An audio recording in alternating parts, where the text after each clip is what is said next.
have been doing this for about a month now because when the president comes out and speaks to the press in this room, his remarks are not always fact-based. And while we want to share his words with you because they shape the events in our country, we don't want to give them to you without the appropriate context. My name is Alan Piper. I am the senior politics producer for NowThis.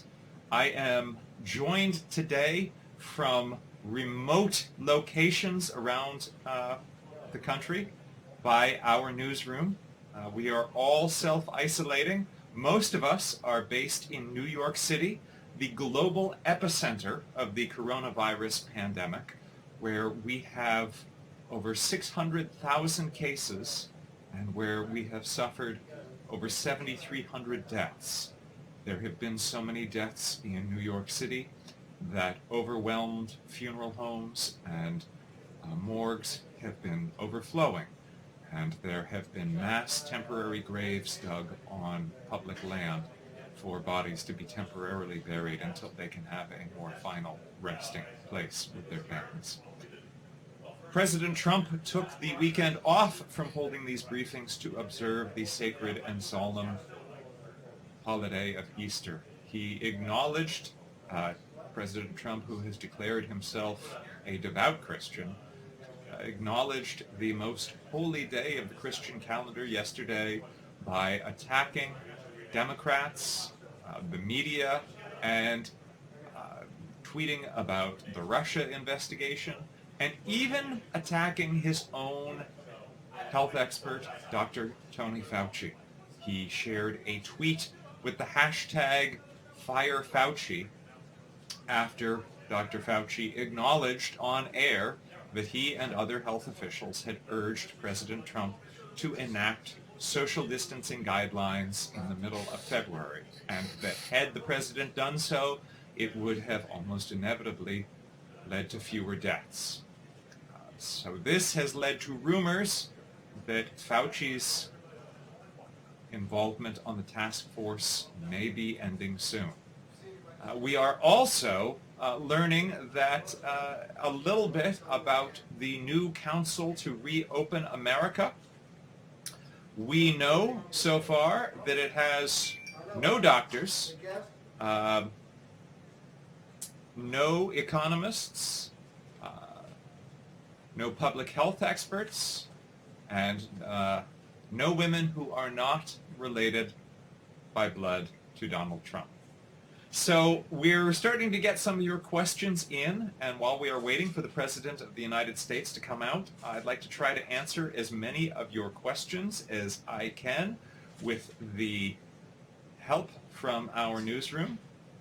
Well, let's see, Jennifer is asking about Dr. Fauci. Look, all we know is that the President tweeted a tweet with the hashtag #FireFauci, but the President has often appeared to retweet tweets without reading them all the way through. So it's not necessarily indicative of an actual plan to fire Fauci. We have a question from Alyssa, or Elisa. I apologize if I'm saying it wrong. The question is, when will we get our stimulus payments? And the Treasury Department says that the first checks were sent via direct deposit this past Friday. So check your bank account. It might be waiting there for you. If you typically get money back from the IRS via direct deposit, that is where you can expect to find these checks. If you are not accustomed to having your personal banking information shared with the IRS, then you will have a physical check mailed to you, and the IRS is warning that due to a variety of factors, including budget cuts, including their own personnel calling in sick, your check might not come until as late as September. But keep your fingers crossed. If you're used to getting direct deposits, check your bank account now. There might be a little Easter egg there for you. Now we have a couple of questions that we didn't get to previously. One more thing I do want to say about President Trump's Easter before we move on. So he did spend part of the day involved in a religious service, the White House says. He reportedly was virtually attending the online service conducted by Pastor Robert Jeffers. Jeffers is an extremist pastor who believes that Muslims, Jews, and other non-Christians are going to hell, who has a history of spreading anti-LGBTQ rhetoric, and who posted a billboard in Dallas suggesting that the coronavirus was a judgment from God. So that's the fellow that the President of the United States chose to celebrate his Easter with and endorsed to the American people. I also want to highlight that today marks a month since Trump first declared a state of emergency.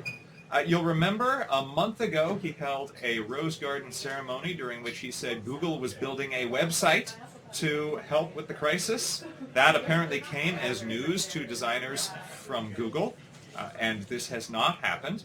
He also declared that Walmart would be donating its parking lots for drive-through testing sites. Those have not happened either. In fact, there are very few drive-through testing sites anywhere in the country. And the president's promise from March 6th that any American who wants a test can get a test, that is very far from being the case. Now, we have a little bit more information on the rumors that the president might be looking to fire Dr. Fauci. A White House spokesperson told CNN and other outlets that Trump has no plans of firing Fauci and said that the media chatter is ridiculous. It is important to bear in mind that the White House has similarly denied multiple rumors of people who then were, in fact, fired by the president. And in fact, I'm going to ask if our newsroom can get a list. Well, it would take too long to read the list, but a number count of the number of people that have been fired by this White House. We are just about to get the fourth press secretary in place, and the third press secretary never actually held a press briefing before her departure. So let me see if I can get a number there. Might as well. Is it effective yet? Not so much.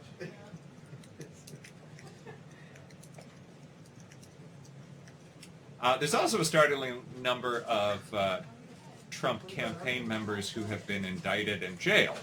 That would be another fun number to bring up. But let's. I'm asking Zara Heder from our newsroom to dig up how many members of the administration have actually been fired.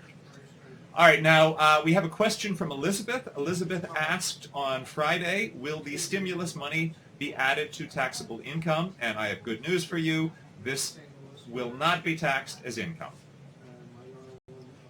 So that is good news. All right. So we have another question. And guys, while we're waiting for the president to come out, just type questions in the comments and we will get to as many of them as we can. And if we don't get to your question today, we will try to get to it tomorrow. We will be doing these as often as the president does. And as we have seen in the past month, he rarely takes a day off from doing these. Sherry asks, don't states still have the power to open themselves up or not? This is an interesting one. Yes, President Trump has not issued a national stay-at-home order despite the encouragement of Tony Fauci and others to do that, despite multiple governors calling upon him to do that, saying that without that, our nation's security is only as strong as its weakest link. And there are to date, I think, 8 states, all with Republican governors, who do not have stay-at-home orders in place, and it is important to note that all of those states have rapidly growing number of cases. For instance, Arkansas is up to nearly 1,400 cases today from 837 last week. Iowa is up to over 1,700 cases today from only 868 last week. Nebraska has more than doubled the number of cases in the last week. It is up to 814. And South Dakota has more than tripled the number of cases since last week. It is up to 868. Now, interestingly, President Trump suggested on Twitter today that while he has repeatedly suggested that he did not have the constitutional authority to order states to issue stay-in-place orders, he suggested today that he had the authority to override states' stay-at-home orders, and that if states like New York and New Jersey and Michigan, who are on the front lines of this pandemic, if they don't choose to open when he wants them to, he suggested that he might have the power to override that. Most Americans are currently under some kind of restrictions from their state governments, and all are under special guidance to wash hands and avoid unnecessary contact with anyone. The expected end dates for these orders vary from state to state and have been ranging from this week to June 10th. All right, so we're pulling some more questions, and while we're pulling questions, I'd like to take a moment to walk through the timeline, because President Trump has repeatedly tried to revise the timeline of what has happened in his response to the coronavirus pandemic. Now, on Friday, prior to the briefing, we went over some of the things that the Obama administration did in 2014 to try to prepare future administrations for the possibility of a global pandemic. And we went over how President Trump's administration undid the work of the Obama administration to prepare for those. So now I'd just like to focus on the timeline of this particular pandemic. Okay, before I do that, Zara has pulled a little information. So about the number of people that President Trump has fired, his executive office team has a turnover rate of 85%. At least 55 senior level departures have taken place since Trump came into office. At NowThis, we started making a scrolling list of everyone who was fired, and it simply became too much work. This is, if you want to put it into context, this 85% turnover rate is significantly higher than the 71% turnover rate under Obama, the 63% turnover rate under Bush, or the 74% turnover rate under Clinton. Also, it is startling how many communication directors in particular President Trump has gone through. You would think that his communication directors had trouble managing the way he communicates to the world. You would think that there was maybe some fundamental problem there, given the startling number of communication directors that he has burned through. So, reviewing the timeline, reporting from ABC now suggests that the first intelligence warnings came as early as November 2019. Remember that. President Trump likes to say that he acted early and that no one saw it coming and that he acted before everyone else. Well, his intelligence officials were sounding alarms in November 2019, which is not when he acted. Reuters reported that the White House National Security Council received further alerts in December, and the president did not act then.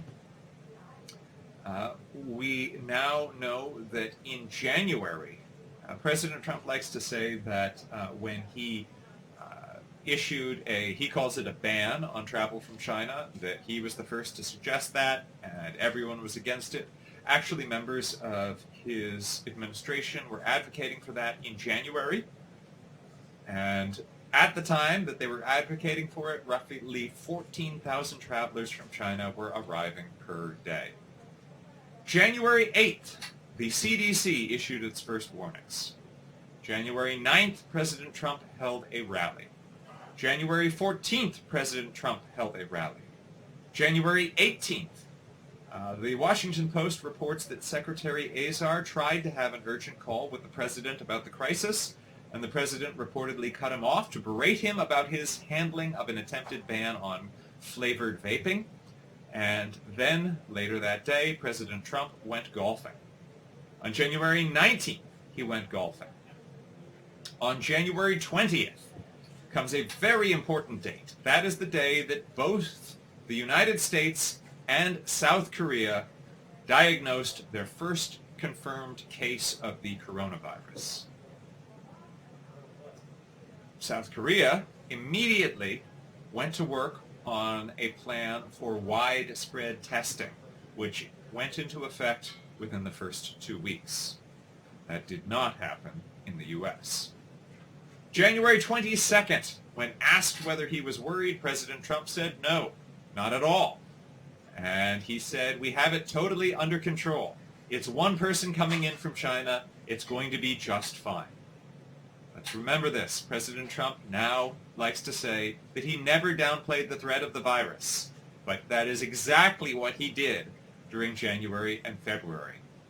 On January 23rd, China shut down the entire city of Wuhan. Senate Minority Leader Chuck Schumer at that point called for a national public health emergency in the U.S. President Trump did not go for it. January 27th, former Vice President Joe Biden, now the presumptive Democratic nominee, wrote an op-ed warning that Trump was already failing to respond to the threat of the coronavirus. January 28th, Elizabeth Warren, then still a presidential candidate, released her plan for fighting the coronavirus. That night, President Trump held a rally. January 29th, only then, was the task force officially formed. This comes after we now know trade advisor Peter Navarro tried to warn President Trump. He wrote on January 29th, quote, the lack of immune protections or an existing cure or vaccine would leave Americans defenseless in the case of a full-blown coronavirus outbreak on U.S. soil. The lack of protection elevates the risk of the coronavirus evolving into a full-blown pandemic, imperiling the lives of millions of Americans. At that point, the State Department was working to bring home 6,000 Americans from Wuhan, which was already locked down, and this was before the U.S. had in place a system for testing people. January 30th, China locked down all of Hubei province, of which Wuhan was the capital. January 30th was when the World Health Organization declared a global health emergency. That night, President Trump held a rally. In late January, Secretary Azar requested $136 million for fighting the virus, and the White House refused. So that takes us through January. Now, we've gotten a couple of your questions in. I'm going to answer those questions, and if time allows, we'll go back and pick our timeline up with February. So, we have a question. A viewer asks, I heard we are going off the lockdown in 2 weeks and can return to normal life. That is not what public health officials are advising. President Trump seems determined to, he set a new goal of May 1st for a return to normal. But as Dr. Fauci has repeatedly said, you don't make the timeline, the virus makes the timeline. One of the leading public health officials who drew up the models that have given us the best idea as to the number of Americans who might be at risk has said, let me pull up the quote, an official from the Institute for Health Metrics and Evaluation at the University of Washington warns that if the country were to return to normal by May 1st, there would be, quote, a second wave of the coronavirus. It's important to note that here in New York, we have really just been clobbered by this disease. New York State has suffered over 10,000 deaths as a result of this. New York State has nearly 200,000 cases. New York State has not only more cases than any other state in the country, but more cases than any other country in the world. New York, through aggressive policies of social distancing, is succeeding to flatten the curve. While the death rate is still horrifying, the number of new hospitalizations has been shrinking, and that flattening of the curve gives us hope. Were New York to deviate from our current plans of social distancing, Governor Cuomo warns that we would rapidly begin to reignite the problem. In fact, Governor Phil Murphy of New Jersey has said that any efforts to open things back up by the May 1st deadline would be, quote, throwing gasoline on the fire. So while it is unclear what the president will say or what individual states will say, public health officials seem to be unanimous in suggesting that unless something changes dramatically, it is simply not realistic to imagine that it is safe to return to life as normal on the timeline that the president seems to be suggesting. Multiple states have been seeking to coordinate their efforts. California, Washington, and Oregon on the West Coast have been working together to come up with a reasonable timeline for reopening. New York, New Jersey, Connecticut, Pennsylvania, Delaware, and Rhode Island have created a regional advisory committee to help navigate the reopening in their states. Each one knows that the neighbor state will impact them and that they are stronger working together.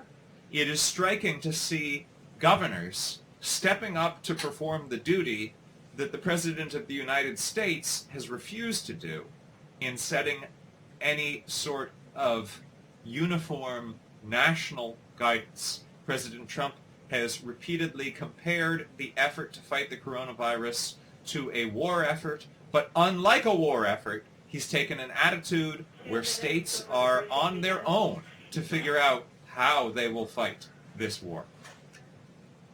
All right, another question asks, will the U.S. begin to receive some of South Korea's tests? The U.S. is in fact turning to South Korea to bring nearly 750,000 more coronavirus tests to the U.S. It is important to note that our testing, President Trump likes to suggest that our testing is a big success. Our testing has been the greatest failure of this crisis, as multiple experts have said. Dr. Ashish Jha of the Harvard Global Health Institute has called the U.S. testing, quote, an unmitigated disaster that the administration has brought upon the population. Greg Gonzalez of the Yale Global Health Justice Partnership calls it the greatest public health failure in 100 years. Ron Klain, who was part of the Obama administration's Ebola efforts and is now one of Joe Biden's chief advisors, says the U.S. response will be studied for generations as a textbook example of a disastrous, failed effort. What's happening in Washington has been a fiasco of incredible proportions. And we have a lot to learn from South Korea. As I mentioned, South Korea has had its first case of the coronavirus on the same day as the U.S., but unlike the U.S., it implemented immediate plans for widespread testing. And as a result, only 217 South Koreans to date have died from this virus. Now, South Korea has a smaller population than the U.S., and so we should expect the U.S. death toll to be higher, but we should expect the U.S. death toll to be less than 10 times that of South Korea. In reality, the U.S. death toll is roughly 10,000 times that of South Korea. It's a startling sobering fact, a clear example of two different courses of action that started on the exact same day. Well, two problems that started on the exact same day, and one course of action that began immediately, and one course of action that waited for over a month. And we see the painful cost of that delay. FEMA has awarded contracts to manufacturers in South Korea last week to provide those tests, roughly 750,000. Over the weekend, the first shipments of 150,000 tests were delivered to the U.S. The next shipment of 600,000 tests will arrive by April 15th. I want to remind everyone what we're doing here. We are awaiting President Trump. He will be out any moment. My name is Alan Piper. I am the senior politics producer for NowThis, and with the support of our entire newsroom working remotely, we are bringing you our daily coronavirus task force fact check. We will attempt as best as possible to fact check the president and his team in real time. The president was expected out over 15 minutes ago. I will check Twitter, see what he's been saying. Twitter is often the best way to figure out what is actually going on. So let me see what President Trump is saying now. Well, an hour ago, he was tweeting about the fake news media and suggesting that the fake news media was against his press briefings. Before that, he was tweeting that the fake news media are saying that, lots of stuff about the fake news media, more fake news, fake, lamestream. I want to predict that when the president comes out, as he usually does, he will read some scripted remarks about unity and the bravery of the American people and about how we are all in this together. And I think it's important to note that those are the things he says when he's reading from his scripted remarks, when he is tweeting or speaking off the cuff, he lashes out. And now we are seeing the task force coming out. We are seeing Dr. Tony Fauci, Dr. Birx, Treasury Secretary Mnuchin, and they are standing by, waiting for the president to come out. I want to note that while they are keeping a distance from each other, they are not succeeding in keeping 6 feet of space between each other. In fact, now that Steve Mnuchin has walked across the room, they appear to be each about within 1 foot of each other. The president has not been good at demonstrating the behavior he is urging Americans to take on. So the president should be out at any moment. When he comes out, I will shut up until he says something that requires further context. But in the meantime, I will continue to answer your questions. Robert asks, can the president withhold funds from states that don't abide by his orders to open up? The answer is that legal scholars say the federal government lacks the power to directly order states to reopen their economies. However, there has been some evidence that President Trump politically favors certain states over others when it comes to federal assistance. Well, now let's let the president talk, but we'll come back to this point. Before I begin, I'd like to offer my condolences and best wishes to the people all across our great South who have endured deadly tornadoes and other severe weather in Texas, Louisiana, Mississippi, Alabama, Florida, Georgia, Tennessee, and South Carolina. My administration will do everything possible to help those communities get back on their feet. We're speaking with their governors and representatives. FEMA's already on its way, and they got there as soon as we heard the word. I said, get out there. So FEMA's there, and you know the great job that FEMA does. It's really something very special. So we just want to say warmest condolences, and we're with you all the way. It's a tough deal. That was a bad level 5. That was a bad group. That's as high as it gets. It was a bad grouping of tornadoes, something that's something incredible, the power, the horrible destructive power. America is continuing to make critical progress in our war against the virus. Over the weekend, the number of daily new infections remained flat, nationwide flat. Hospitalizations are slowing in hotspots like New York, New Jersey, Michigan, and Louisiana. This is clear evidence that our aggressive strategy to combat the virus is working and that Americans are following the guidelines. It's been incredible what they've done.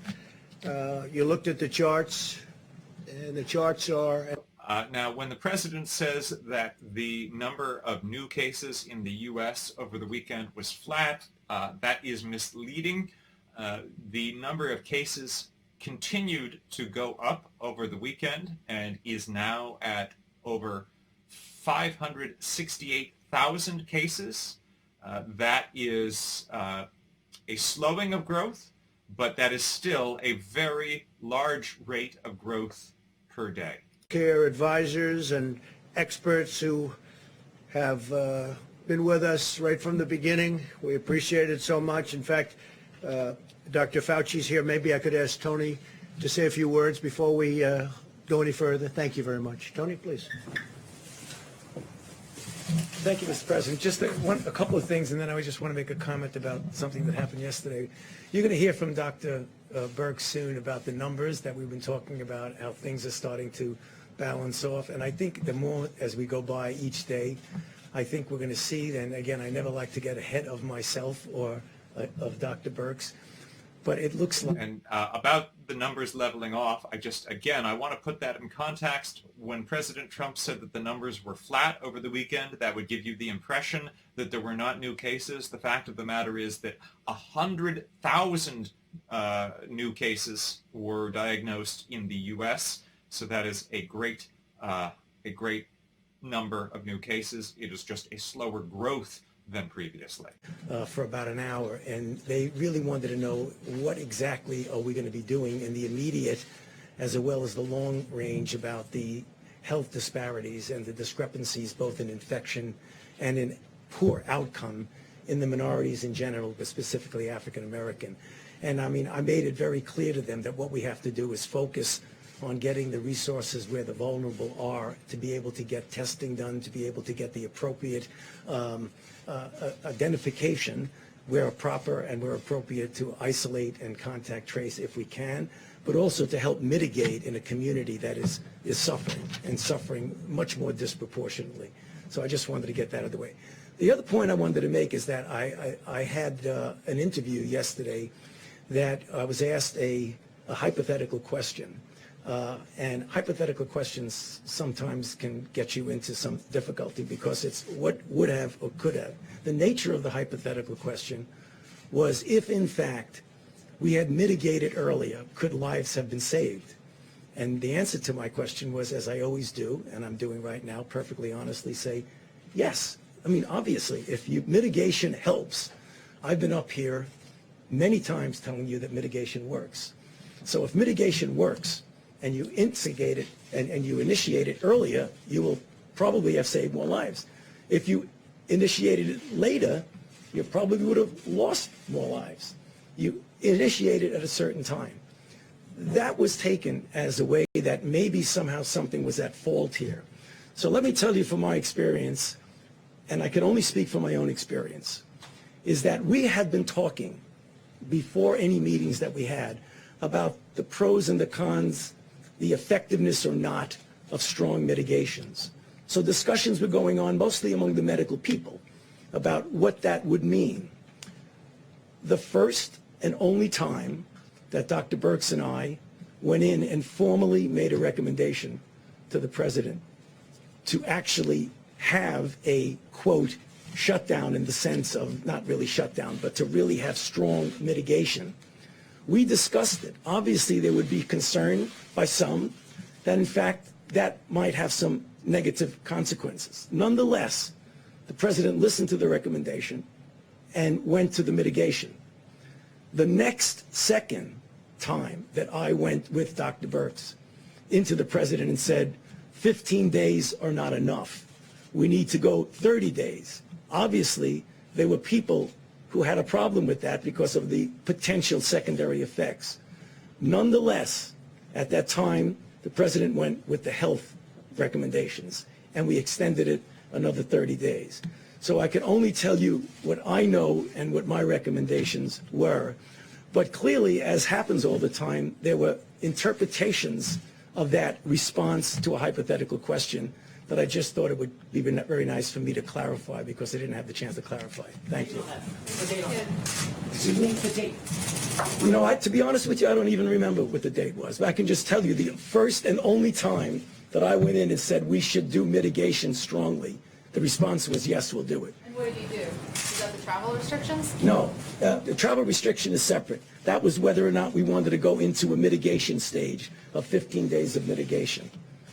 So Dr. Fauci is attempting to back away from some statements he made to CNN over the weekend, suggesting that he and other health officials had been calling for greater guidelines for social distancing and for closing things down in February, and that had that guidance been followed earlier, lives could have been saved. Dr. Fauci appears to be hedging a bit to most likely protect his position after the president has been circulating tweets suggesting that Fauci should be fired. It is important to note with this suggestion that the president acted quickly to close things down, that the president waited until March 13th to declare a national emergency and waited until March 16th to lay out any social distancing guidelines. Tony Fauci has been calling for a nationwide shelter-in-place order, and President Trump has declined to do that. Case of the virus in the United States. That's on January 6th. This is all documented because we have so much fake news. I like to document things. January 6th, long before the dates we're talking about, CDC issued travel notice to Wuhan, for Wuhan. On January 11th, we have 0 cases in the United States. 0. We don't have any cases. So there are no cases reported that we know of. This is January 11th. The CDC issued a level 1 travel notice for health while there were still no confirmed cases. So we had 0 cases. People want me to act. I'm supposed to close down the economy, the greatest economy in the history of the world, and we don't have 1 case confirmed in the United States. That's January 11th. By the way, the economy was not the greatest in the history of the world at that time.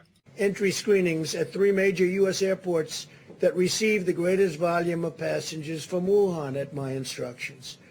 There was not a single case of the coronavirus in the United States. So on January 17th, there wasn't a case, and the fake news is saying, oh, he didn't act fast enough. Well, you remember what happened.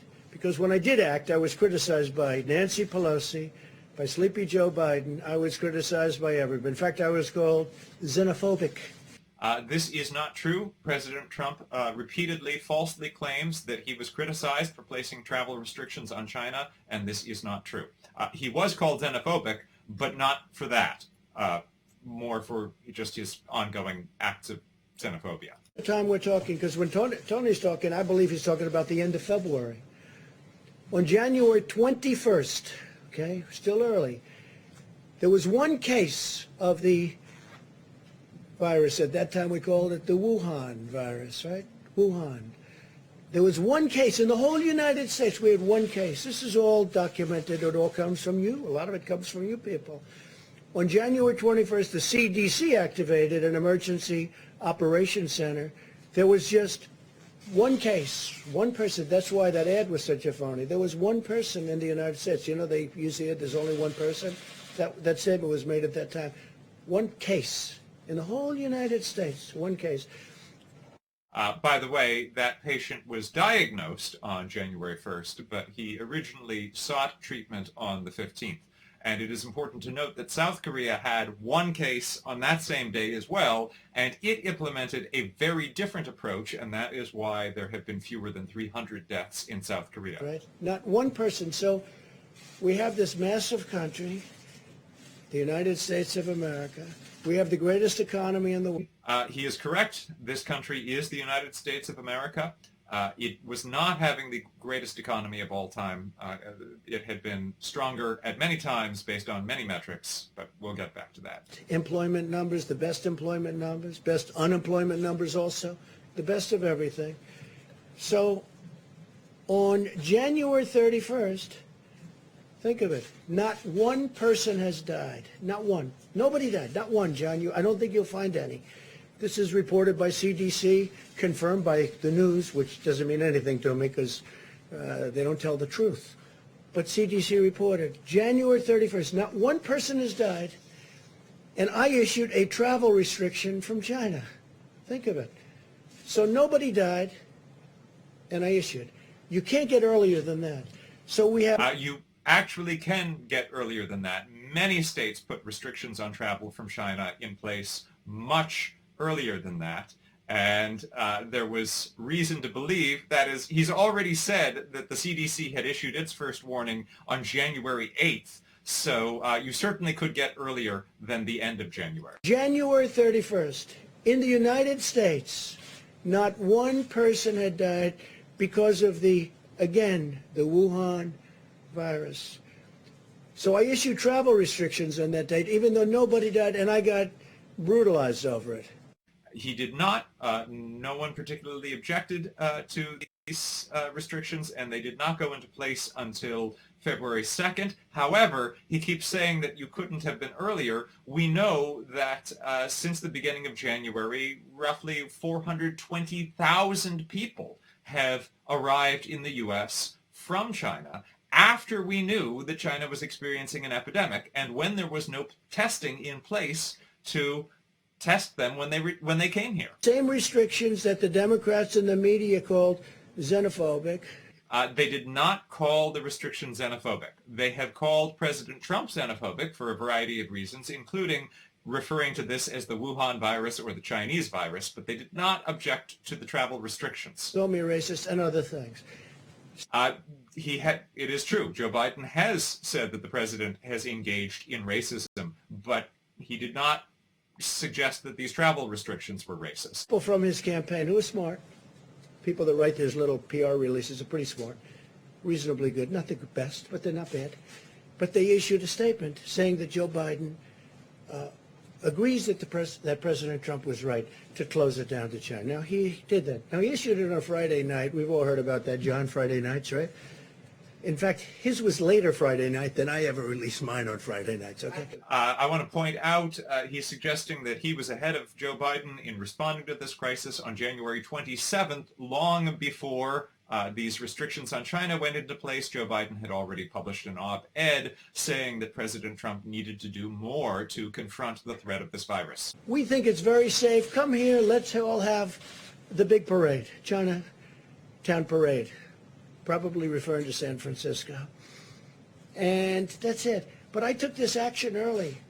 And it was not early. It was the travel restrictions went into effect on February 2nd, nearly a month after it was publicly known that there was an epidemic coming from China, and after his administration had been alerted by intelligence officials possibly as early as the previous November. we'll answer some questions. I'll ask you some questions because you're so guilty, but forget it. But most importantly, we're going to get back onto the reason we're here, which is the success we're having, okay? Please, you could put it on. Thank you.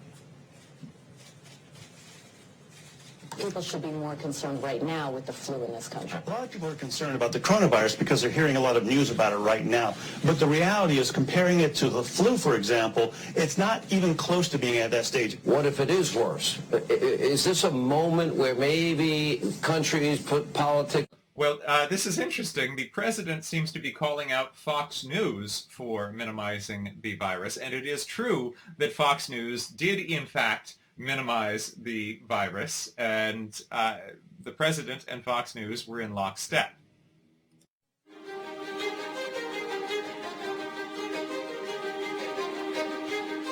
Well, we've asked them to accelerate whatever they're doing in terms of a vaccine. All right, well, that was a quote from March 2nd. Again, that is 2 months after the National Security Council had been briefed on the threat. Officially declaring a national emergency. Medicare patients can now visit any doctor by phone or video conference at no additional cost. The first 1 million masks will be available immediately. Okay, so the president is walking through a timeline that suggests that his response was quick. We went through a little bit of the timeline when this started, and it does not support the argument that he is making. Even some Republicans at the time, which was he halted a number of flights from China into the U.S. The idea was to halt the spread of the disease, keep transmissions to a minimum. He was accused of xenophobia. He was accused of making a racist move. At the end of the day, it was probably effective. Well, those quotes are being taken out of context. Joe Biden absolutely accused President Trump of engaging in xenophobia. He did not say that the travel restrictions themselves were xenophobic. And they've thus far been doing everything that they can do, and I want to say thank you, and I want to say that I appreciate it. He returns calls. He reaches out. He's been proactive. We got that Mercy ship down here in Los Angeles. That was directly because he sent it down here. 2,000 medical units came to the state of California. This is really extraordinary. Supposedly this is a daily briefing on the state of the worst crisis, arguably, that this country has experienced in a century. And President Trump appears to be playing a campaign video of sorts where he has clipped together governors acknowledging things that he has done. It is really a strange and striking thing to do. This is, of course, in contrast to the fact that these governors, while they have absolutely had praise for some elements of this administration's response, nearly all these governors are saying that they have not been able to get what they need from the federal government, either in terms of guidance or in terms of supplies. And this is why, as we mentioned earlier, states on the West Coast are networking together to try to figure out their own timetable for reopening. Governor Newsom in California is trying to put together an organization of states to collective bargain to get medical supplies because the president has yielded and not acted on a federal level to try to get supplies, and has encouraged states to bid against each other for those supplies. It's very sad when people write false stories, like in that case, I guess it was gotten mostly from the New York Times, which is a highly, if you had libel laws, they would have been out of business even before they'll end up going out of business. So it's too bad. But we could have given you... The president has repeatedly suggested that the New York Times is failing. The New York Times has actually been doing good business in recent years, in large part because of their efforts to hold President Trump accountable. Too many, you don't need that. And in all fairness, these two people right here, Dr. Birx, Dr. Fauci, they said, I don't think they need that many ventilators. I said, I agree. At one point, and I'm not knocking New York for this, but they were asking, you remember, 40,000 ventilators. And that's more than they have all over the country. And we got them a lot of ventilators, and nobody's complained. We got them. It is not true to say that nobody's complained. The governor has repeatedly expressed concern that New York has been on the brink of running out of ventilators. I have a college classmate here in New York who has just come off a ventilator, and his life was saved by it. So I am particularly reminded lately of the power of ventilators and the frightening situation that doctors are in if they have to choose which patients get ventilators and which don't. The governor of New York has said he's had more success negotiating deals for ventilators from China or from Oregon than from the federal government. Then we made it COVID, or to be exactly accurate, COVID-19, and which was a lot of work. We had to change the ductwork. We had to seal up certain areas. We had to put areas of rooftop things over the beds. We did a lot of work, and we had it, but they never really had too much use for it. And they called also, Mayor de Blasio, rightfully, he called, he said, would it be possible to get more medical help? So now not only are we building facilities, they're asking us for help because they're unable to man it. And we got him the help. We got Mayor de Blasio a lot of help. Then when the Javits Center wasn't used much, and then, as you know, the Mercy, we took the Mercy and we took the Comfort, and we made them, both Los Angeles and New York, we made them COVID adaptable, which was not easy to do. And we didn't get almost any people sent there. The president seems to be complaining that New York does not have enough cases of the coronavirus. I want to highlight again that New York State has nearly 200,000 cases, and the fact that New York is now needing fewer ventilators and fewer beds than had been predicted is the result of New York successfully social distancing and slowing the spread of the disease, not it's not an indicator that New York was alarmist in its response in any way. This state has suffered over 10,000 deaths. The mayor, and he said, I want to tell you, incredible, these people are incredible. He said they lifted the spirits of the hospital workers from New York City like nothing I've ever seen. He was unbelievable what he said, was really appreciated, and I let them know that. I let the military people. He said they went in there so brave, so incredible. They lifted the spirits of everybody.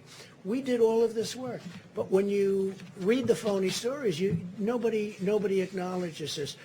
And so while New York is grieving the loss of 10,000 dead, while the United States is grieving the loss of over 23,000 dead, President Trump is grieving that he is not being given enough gratitude. For ventilators, except outside of our country. Outside of our country, they're calling me, every country, they're calling me, so many countries, and I'm going to try and help them because we have thousands of ventilators being built. But nobody's asking for ventilators. Nobody's asking for beds because we built hospitals. I think we built 20. This is not true that nobody is asking for ventilators. Multiple governors have warned that they are running out of ventilators and that they are in desperate need for them. Mike Pence had a call today with the governors, and it was like a 10. I said, how was it? He said, it's a 10. He used one of my expressions, actually. But he said it was like a 10. And I'm sure you people were probably on the call, although you weren't supposed to be. But you were sitting in somebody's office listening to it, because every time we have these, and you would know that for weeks those calls have been very good. But there wasn't a raised voice. There wasn't even a statement of like, we think you should do this or that. I heard it was like just a perfect phone call. It might not be reported that way. They'll say, I thought that somebody maybe slightly raised, didn't even raise a voice. My only point of saying this, because I want to get back to why we're here. The press has not treated these incredible people who've done such a great job. They haven't treated them fairly. They're way off. We were way ahead of schedule. And remember this, because the Times story was a fake, but remember this, everything we did, I was criticized because I was too early. This is just not true. President Trump has not been criticized for being too early. He has only been criticized for being too late. Criticized for being way too early. So with all of that being said, we understand it. I think I've educated a lot of people as to the press. And I would love to be able to say that we have a very honest press. Honestly, John, there'd be nothing I would be more proud of if the press would work. And I don't mind being criticized, but not when they're wrong. Not when people... So the president has been saying that that no one has been asking for more ventilators. Mount Sinai has actually started using experimental techniques to try to put multiple patients on one ventilator because the shortage is so great. Louisiana, which is rapidly becoming one of the big hotspots in the nation, had requested 14,000 ventilators. When we last checked in with them, they had received only a couple hundred from FEMA. Illinois had requested 4,000 and got 450. New Jersey requested 2,500 and got 850. Virginia requested 350, and when we last checked, they hadn't gotten any. Of New York. Look, in New York, we worked very close with Andrew. In New York, ventilators were going to be a problem. They didn't have a problem. We got them tremendous numbers of thousands, but we got them tremendous number of ventilators. You don't hear ventilators are a problem. Beds were going to be a problem. I mean, I'm happy about it. The Javits Center, which is incredible, is almost empty because they don't need them. That's good news, not bad news. I'm not saying, gee, I wish more people were there. I don't want more people there. We brought in the boat. We brought in the Comfort. And the Comfort was originally not supposed to be for this at all. The coronavirus was not supposed to be for that at all. They called, they said, could we have it? That was a number of weeks ago. We said, we don't think you need it, but if you need it, we'll do it. Then they said, could you get the medical personnel to run the Javits Center? Could you get the medical personnel to run the ship? We said, if it's necessary, we will, and we did. There were military personnel. That's the ones that Mayor de Blasio was so great to in terms of his statements. I mean, Now, President Trump seems to be thinking that it is an act of magnanimity that the federal government has played a large role in helping a state fight the greatest health crisis it has arguably ever fought. Let's remember, New York not only has more cases than any other state in the country, it has more cases than any other country in the world. Now, I don't think that's going to work. It's not going to have any impact. But just think of it. You heard the clips. You heard what I said. They said, I acted late on closing down the country. Some people wish we never closed it down. Now, if we didn't, we would have lost hundreds of thousands of people. You know, interestingly, so I'm against it. We did the right thing. Everything we did was right. If we would have closed down... Mistakes along the way here. You think everything you did was right? Well, look, governors should have had ventilators. They chose not to have them. We were able to get them ventilators. President Trump is now trying to blame governors for not responding significantly to this crisis. Now, and if they do need ventilators, John, we've got almost 10,000 that are ready to rock. We have people standing with those ventilators right now. If you needed 2,000 in New York, which you don't, but if you did, we can have them here in less than 24 hours. We're ready to rock. This was a great military and beyond that operation. Let's get back to the regular. Well, shouldn't we get back to the regular? We could talk about this, but all I'm doing is... And President Trump repeatedly says that his travel restrictions on China saved thousands of lives because they came so late. An epidemiologist at Johns Hopkins, Dr. Jennifer Nuzzo, says, quote, we have not seen any evidence that shows the travel restrictions stopped or slowed down transmission of the virus that caused COVID-19. He's been really good. It's hard for me to say that. In fact, it's impossible for me to say it. Gavin Newsom, the governor of California.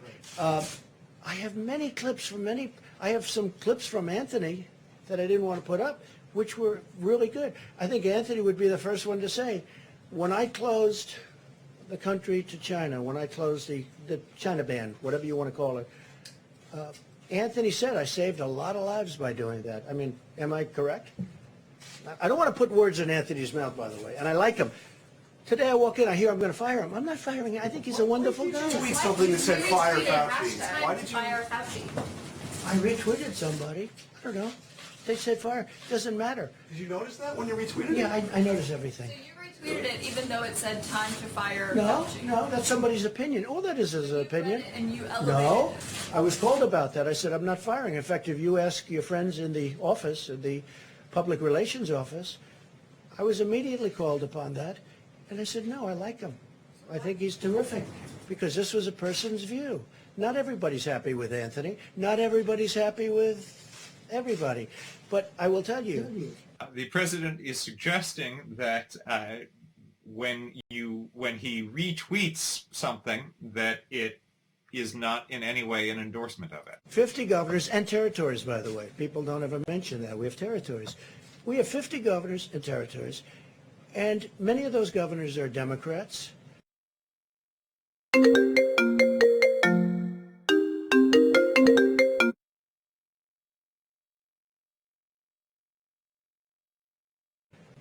And they can't find anything to complain about. And honestly, many of them didn't do their jobs. I'll let you know someday. Let's see what happens. But I may let you know who's not doing their job. I can tell you the ones that are good, both Republican and Democrat, and the ones who don't know what they're doing.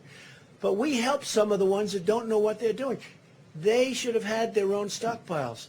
And now if they want, we can build them stockpiles of ventilators. The hardest thing is a ventilator because it's expensive. It takes a while to get. We got them, and nobody believed we did. Now, many of the governors were... Now, I just want to say about this rather strange claim that President Trump keeps making that it was the responsibility of states to be, at the very time that the federal government, that his administration was failing to respond to this, that states should have been. It's important to note that states do not have a National Security Council. States do not have an international intelligence unit reporting to them when we know that intelligence officials were warning in November of this risk. States don't have that. And I want to quote Kathleen Sebelius, Obama's Health and Human Services Secretary, who said, quote, "States do not have the purchasing power of the federal government. They do not have the ability to run a deficit like the federal government. They do not have the logistical power of the federal government." And she explained that way why it is absurd to expect that any state could capably respond to this on their own. That is why there is a federal government. But how could you have done it? Look, I just went over stats with you, right here, right here. How do you close it up? You have no deaths and no cases on January 11th. Doctor, would you recommend closing the United States of America? Oh, this must be terrible. How many cases do we have? None. How many deaths do we have? None. January 17th, go back another week. On January 17th, this is 10 days before I did a little bit less than 10 days, before I did the ban. I did a ban on China. You think that was easy? I then did a ban on Europe. And a lot of people said that was an incredible thing. A lot of countries did it first. So to suggest that it's impossible that it could have been done first is just a false argument.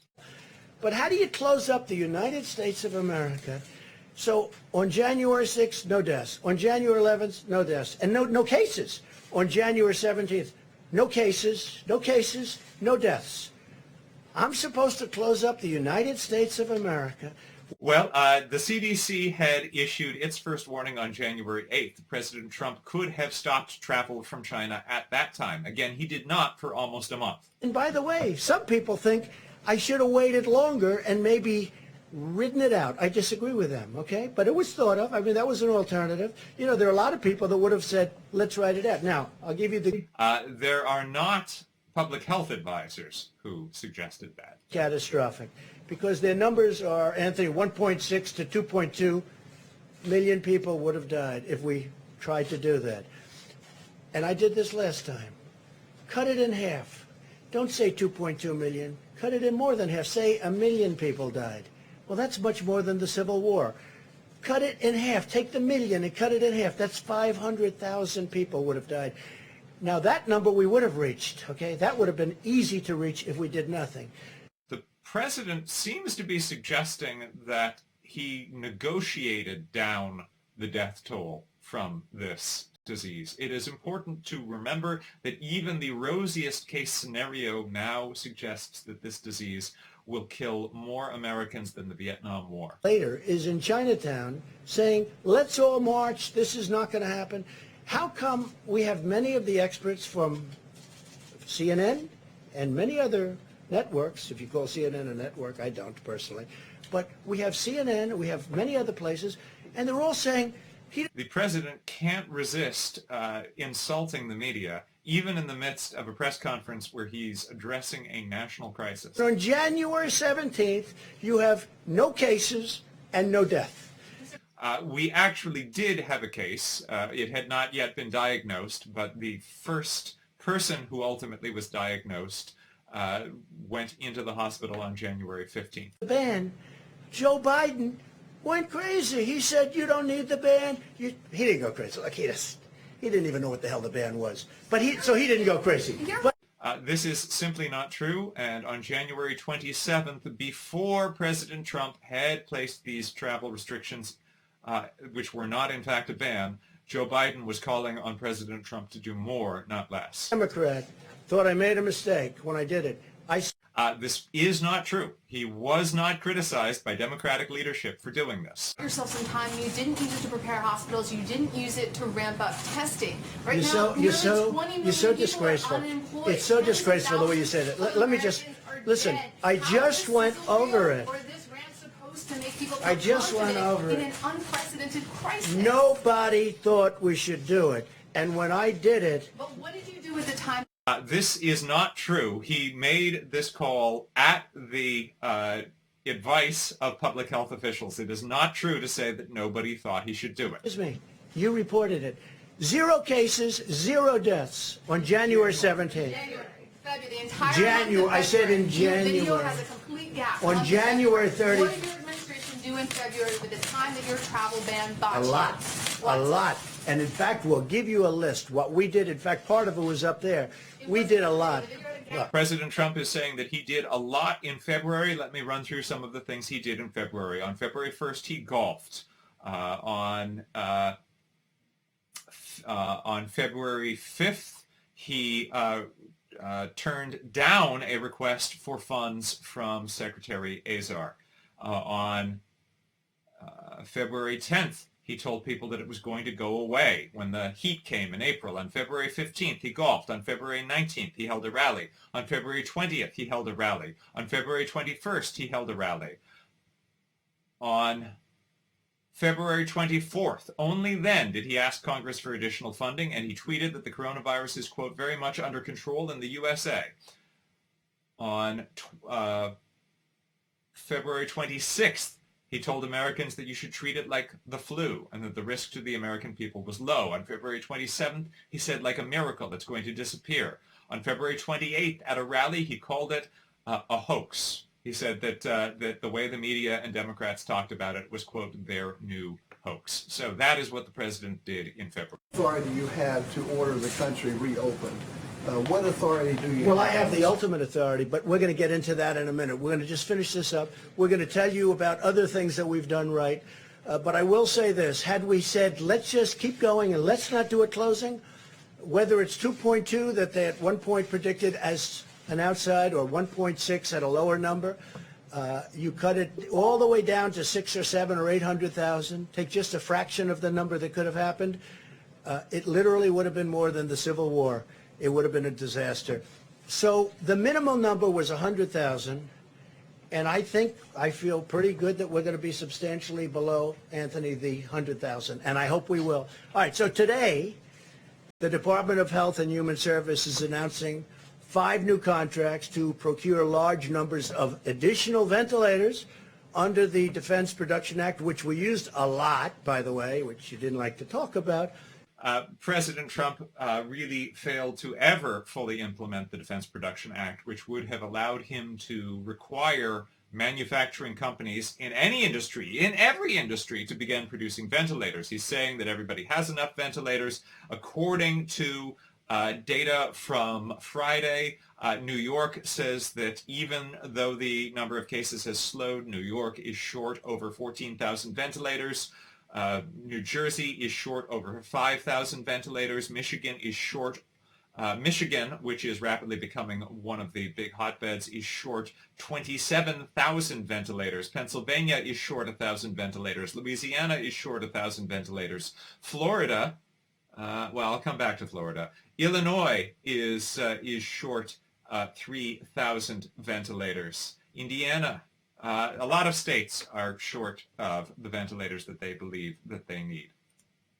State stockpile, you know, they're supposed to buy their own stockpile. They have state stockpiles. They're supposed to be using that. And for the reasons I said earlier, states are not actually in any way capable of preparing for something of this nature, nor do they have intelligence, military intelligence, a national security council who are alerting them to upcoming pandemics. To suggest to states that you're on your own really throws out the entire purpose of being a nation. President Trump has repeatedly said, either we have a country or we don't. It seems to be the latter in his view. Has been denied a hospital, but that's not even really our responsibility. Now, if we can help, we're going to do it, but that's where the Army Corps of Engineers did such a great job. We built over 20,000 beds. In fact, we built thousands more than we've actually needed to be safe. We wanted to be safe, and they rose to this incredible occasion. I mean, we built more beds than we thought. We thought in Louisiana we were going heavy. And again, when I called the governor, I said, maybe we shouldn't build that second hospital because we don't want to build it if you don't need it. He called back. He said, I don't think we're going to need it. They had 1,000 rooms, 1,000 beds, and they used a lot of them, but they didn't need the other one, so we stopped it because we don't want to waste. But we're prepared to build thousands more should we need it. I don't think we're going to need it because it looks like we're plateauing and maybe even in many cases coming down. That is really too early to say that. New York appears to be plateauing. Washington and California appear to be, but Louisiana and Michigan and many other states are still on an uptick. Most of the nation, in fact. And I've been asking from the beginning, why can't we sterilize and sanitize these masks? And it turned out we can. And there was a great company in Ohio. They sent us some great equipment, and they're doing that now. The president is highlighting that now we're finding a way to sterilize masks so that they can be reused, even though they were designed for single use. That is a workaround for the fact that we have a massive shortage of masks. 5 more flights landed today as part of the Project Airbridge, our massive airlift operation to bring personal protective equipment into the United States, which has now delivered nearly 500,000 N95 masks, 370 million gloves, 25 million surgical masks, and 4.9 million gowns. So we have millions of gowns, gloves, masks, all surgical equipment coming in should the states need it. But we know from the Inspector General report from the Health and Human Services that hospitals around the country are facing shortages. And here in New York, as I've said many times, NowThis has reported on nurses wearing garbage bags at a hospital in Queens because there was such a shortage of actual medical gowns. We didn't have medical supplies, we didn't have ventilators, we didn't have a lot of things that should have been had, and you can read your own stories on that because you... President Trump is now blaming the previous administration, falsely claiming, as he's claimed many times, that the military had run out of ammunition under President Obama's time in office. That has been repeatedly declared a Pinocchio, pants on fire, whatever fact-checking level there is. That is simply not true. And it is also true that when the president is trying to blame the previous administration, he discarded the very work that President Obama had done to prepare a future administration for this, most notably firing the Global Health Security Unit from the National Security Council. Virus patients, including at the East Orange, New Jersey Medical Center, as well as facilities in Manhattan and Brooklyn. They're ready, they're able, they're beautiful. Hopefully we won't need too many of them because, frankly, we built everything that the governors wanted, and in many cases it's too much. We told them it was too much, but we wanted to err on the side of caution. The United States has now conducted nearly 3 million tests for the virus. 3 million, the most of any nation. And this is misleading because the United States lags behind so many other nations in testing per capita. When we last checked, we were 43rd in the world in terms of testing per capita. And it is important to note that South Korea, which had its first case on the same day as the U.S. implemented widespread testing within 2 weeks, we still do not have, from January to April, we still do not have a nationwide testing plan in place. Going to be very interesting over the next short while. A lot of things are being developed as we speak. In the race to develop effective treatments, the drug company Gilead announced that its drug remdesivir has shown promising results, very promising, in compassionate use settings. In addition, the FDA has just granted emergency use authorization for a device that removes certain proteins from the bloodstream, possibly preventing a patient's immune system from overreacting to the virus and damaging vital organs, which is a big problem. Furthermore, over the last 7 days, my administration has deployed roughly 28 million doses of hydroxychloroquine from... And here we go again with hydroxychloroquine, one of the president's most dangerous talking points in his briefings. He has been pushing it as if he is a salesman for hydroxychloroquine, which may have something to do with the fact that he does have financial ties to two companies that make it. Hydroxychloroquine has not been proven to be effective against the coronavirus. It does have potentially lethal side effects. And so using it without the guidance of a doctor is highly dangerous. With it, a lot of good tests. Scientists are also pursuing a blood therapy known as convalescent plasma. Convalescent plasma. This therapy uses antibodies from the blood of recovered patients to treat those who are sick. And this is something that actually is a very old procedure, but it's done in a very modern way. During this difficult time, we're also working to ensure that the 2020 census is completed safely and accurately. We may be asking for an extension because obviously they can't be doing very much right now. They wouldn't even be allowed to do it. So the census, we're going to be asking for a delay, a major delay. I think, how can you possibly be knocking on doors?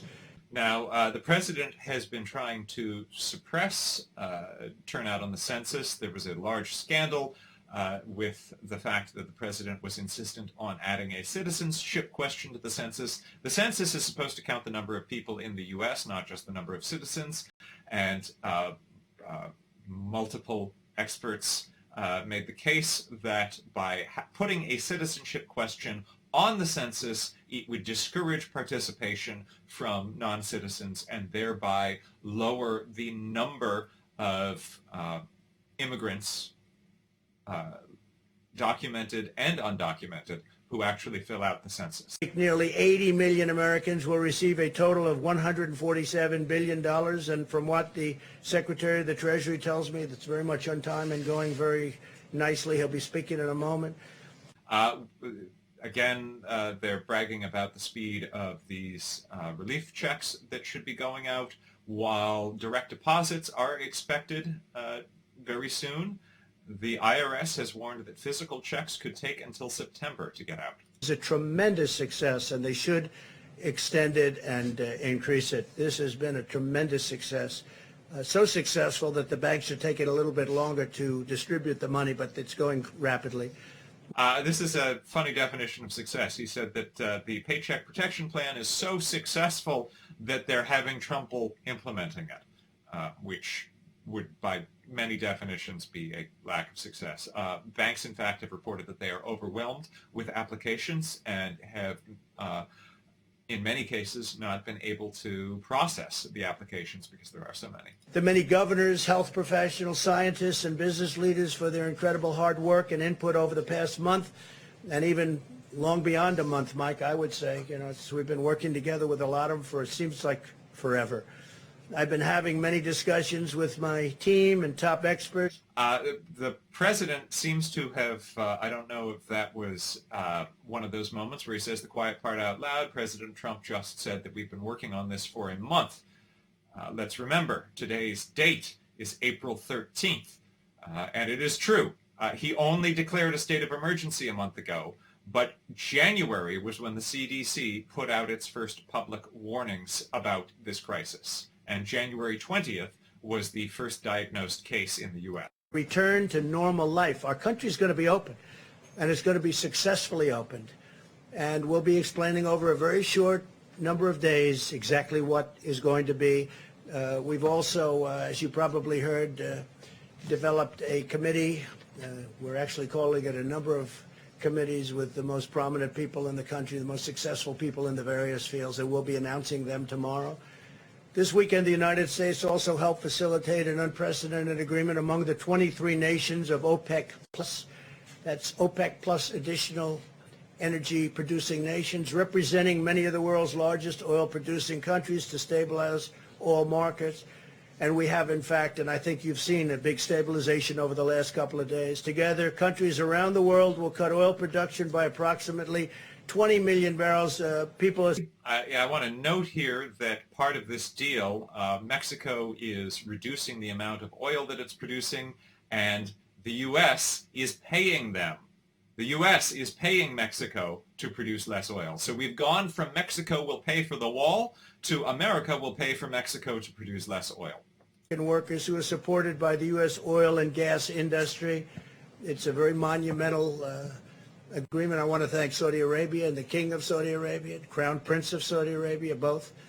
I want to thank President Putin of Russia, and I want to thank a very good friend of mine, man who's become a friend of mine. The President of Mexico showed great flexibility, President Lopez Obrador.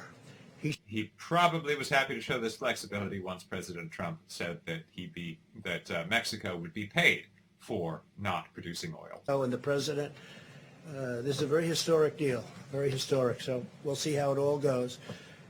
In this time and challenge, and we are certainly in a time probably like we haven't been in many, many decades. We are strengthened and sustained by the bonds of love and loyalty that unite all Americans. I'm so proud of the American people. Everywhere you look, you see the patriotism of our people shining through and the courage of our doctors and nurses on the front lines. As I predicted, the President, reading from his remarks, is calling for unity and praising all Americans. Let's not forget that he has spent much of this briefing attacking the journalists in the room. We're going to be smart about it, very, very smart about it. We're going to be safe about it. We're going to be listening also to the great doctors and medical professionals. Together, we're beating back the invisible enemy, and we're paving the way for great resurgence, really a great resurgence for American prosperity. Our country wants to go back. They want to go back to work. They're going to go back safely, and that's what we want. I'd like now to ask Vice President Pence to say a few words, followed by Dr. Fauci and Dr. Birx. I think before we do this, because I know there's an emergency where they want Steve to come, so what I'll do is I'll ask Steve to come up, Secretary of the Treasury. You can talk a little bit and then maybe take a couple of questions about what's happening. Tell them the success we're having. Thank you very much. Thank you, Mr. President and Mr. Vice President. As you announced, we are very pleased that we are ahead of schedule on delivering the economic impact payments. These were what was known as the checks in the mail that we want to deliver in direct deposit. Now, he's saying that we're ahead of schedule, but the IRS, he has also said this money does people no good if it shows up in 4 months. Well, in fact, the IRS has said that mailed checks could take as long as September to be mailed. All of those hardworking Americans, many of which are at home not working at the moment. If you do not receive them by Wednesday, on Wednesday we will be launching at irs.gov. Click on irs.gov, go to Get Your Payment. If you filed a tax return in 2018 and 19 or 19, have that information available. You'll be able to ID yourself. You'll be able to put in your direct deposit information, and within several days we will automatically deposit the money into your account. We want to do as much of this electronically as we can. It's very important in this day and age. It's more secure, and you don't have to go to the bank. This is good for Americans who can enact direct deposit. It's important to remember that there are some 15 million Americans who do not have bank accounts. 2018 and 19 return. You can go to irs.gov now and enter your information and authenticate yourself. So again, we are very pleased that that is ahead of schedule. I'd also like to announce the progress we're making on the new SBA program, the PPP. Let me just remind everybody, this is a brand new program that is now 1 week old. We have distributed and confirmed $230 billion of loans to over 4,600 lenders participating. That is multiples and multiples of anything that the SBA has ever done in 1 year before. And I especially want to thank the broad-based community banks that are participating. Again, over 4,600 banks. If you haven't had your loan processed, you will get it processed this week. As the President said, we've gone back to Congress and asked them for more money to make sure that every business has access to this. Now, it is true that they've asked Congress for more money. The holdup is that while Democrats support more money for lending to small businesses. They say that this has to be paired with more money for hospitals and for local governments to respond more directly to the crisis. Republicans have resisted that, saying that hospitals and local governments should have to wait. And in particular, I'd just like to highlight a Main Street lending facility that will be for companies between 1 worker and 10,000 people, so mid-sized businesses, and also a municipal facility for states and local governments to be able to access funds given the shortages that they have. So with that, I'm happy to answer any Do you have questions. any questions to Steve, please? Secretary Mnuchin. Thank you, sir. Both Speaker Pelosi and Minority Leader Schumer have said that they're in negotiations with you right now on additional funding for these small business loans, that package. Leader McConnell, though, has said that nothing should be added to the package. That should just be specific to small business loans. What is the opinion of your administration? Should there be some sort of horse trading here, or should it just be small business loans? Well, the President's view and the Vice President's, in my view, is this was a bipartisan program. This SBA program, it wasn't a Republican program, it wasn't a Democrat program, it was a bipartisan program. Notice that he said Democrat program, not Democratic program. It's just this weird petty thing where Republicans don't like to call the Democratic Party the Democratic Party. They like to call it the Democrat Party. It's just a little microaggression that they love to roll out. You can go into another funding bill. The President's talked about potentially adding infrastructure and other things.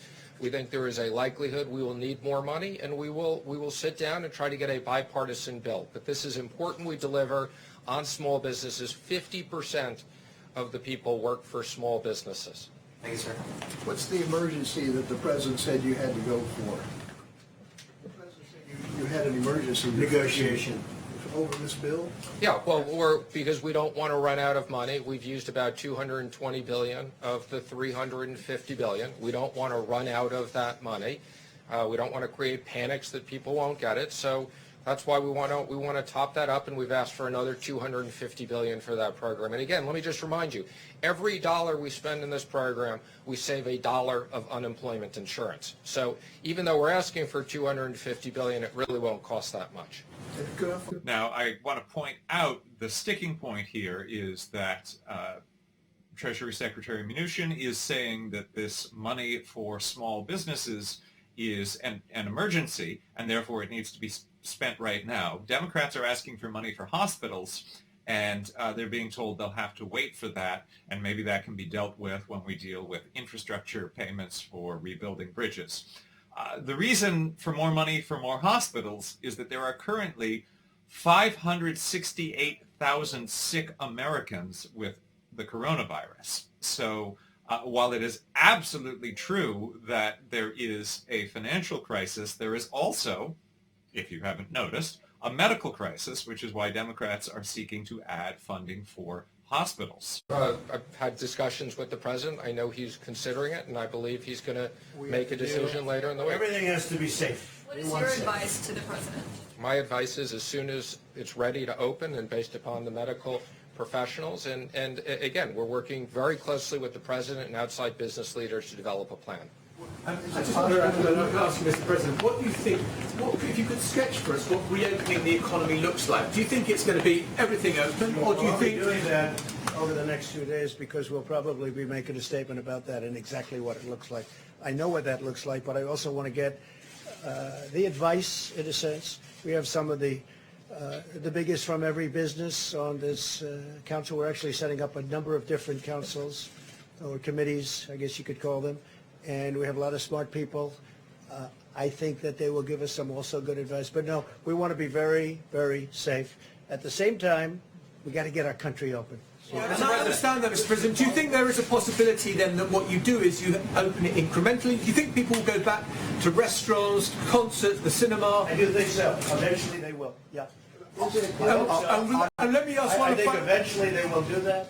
And I think we're going to boom. I think it's going to go quickly. Our people want to get back to work, and I think there's a pent-up demand like there hasn't been in a long time. And that's why you see the stock market.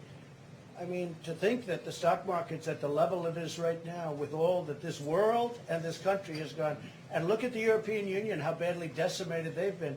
Look at other countries. Look at China, by the way. I've seen the numbers. Look at China. Look at how these countries have been just decimated by this.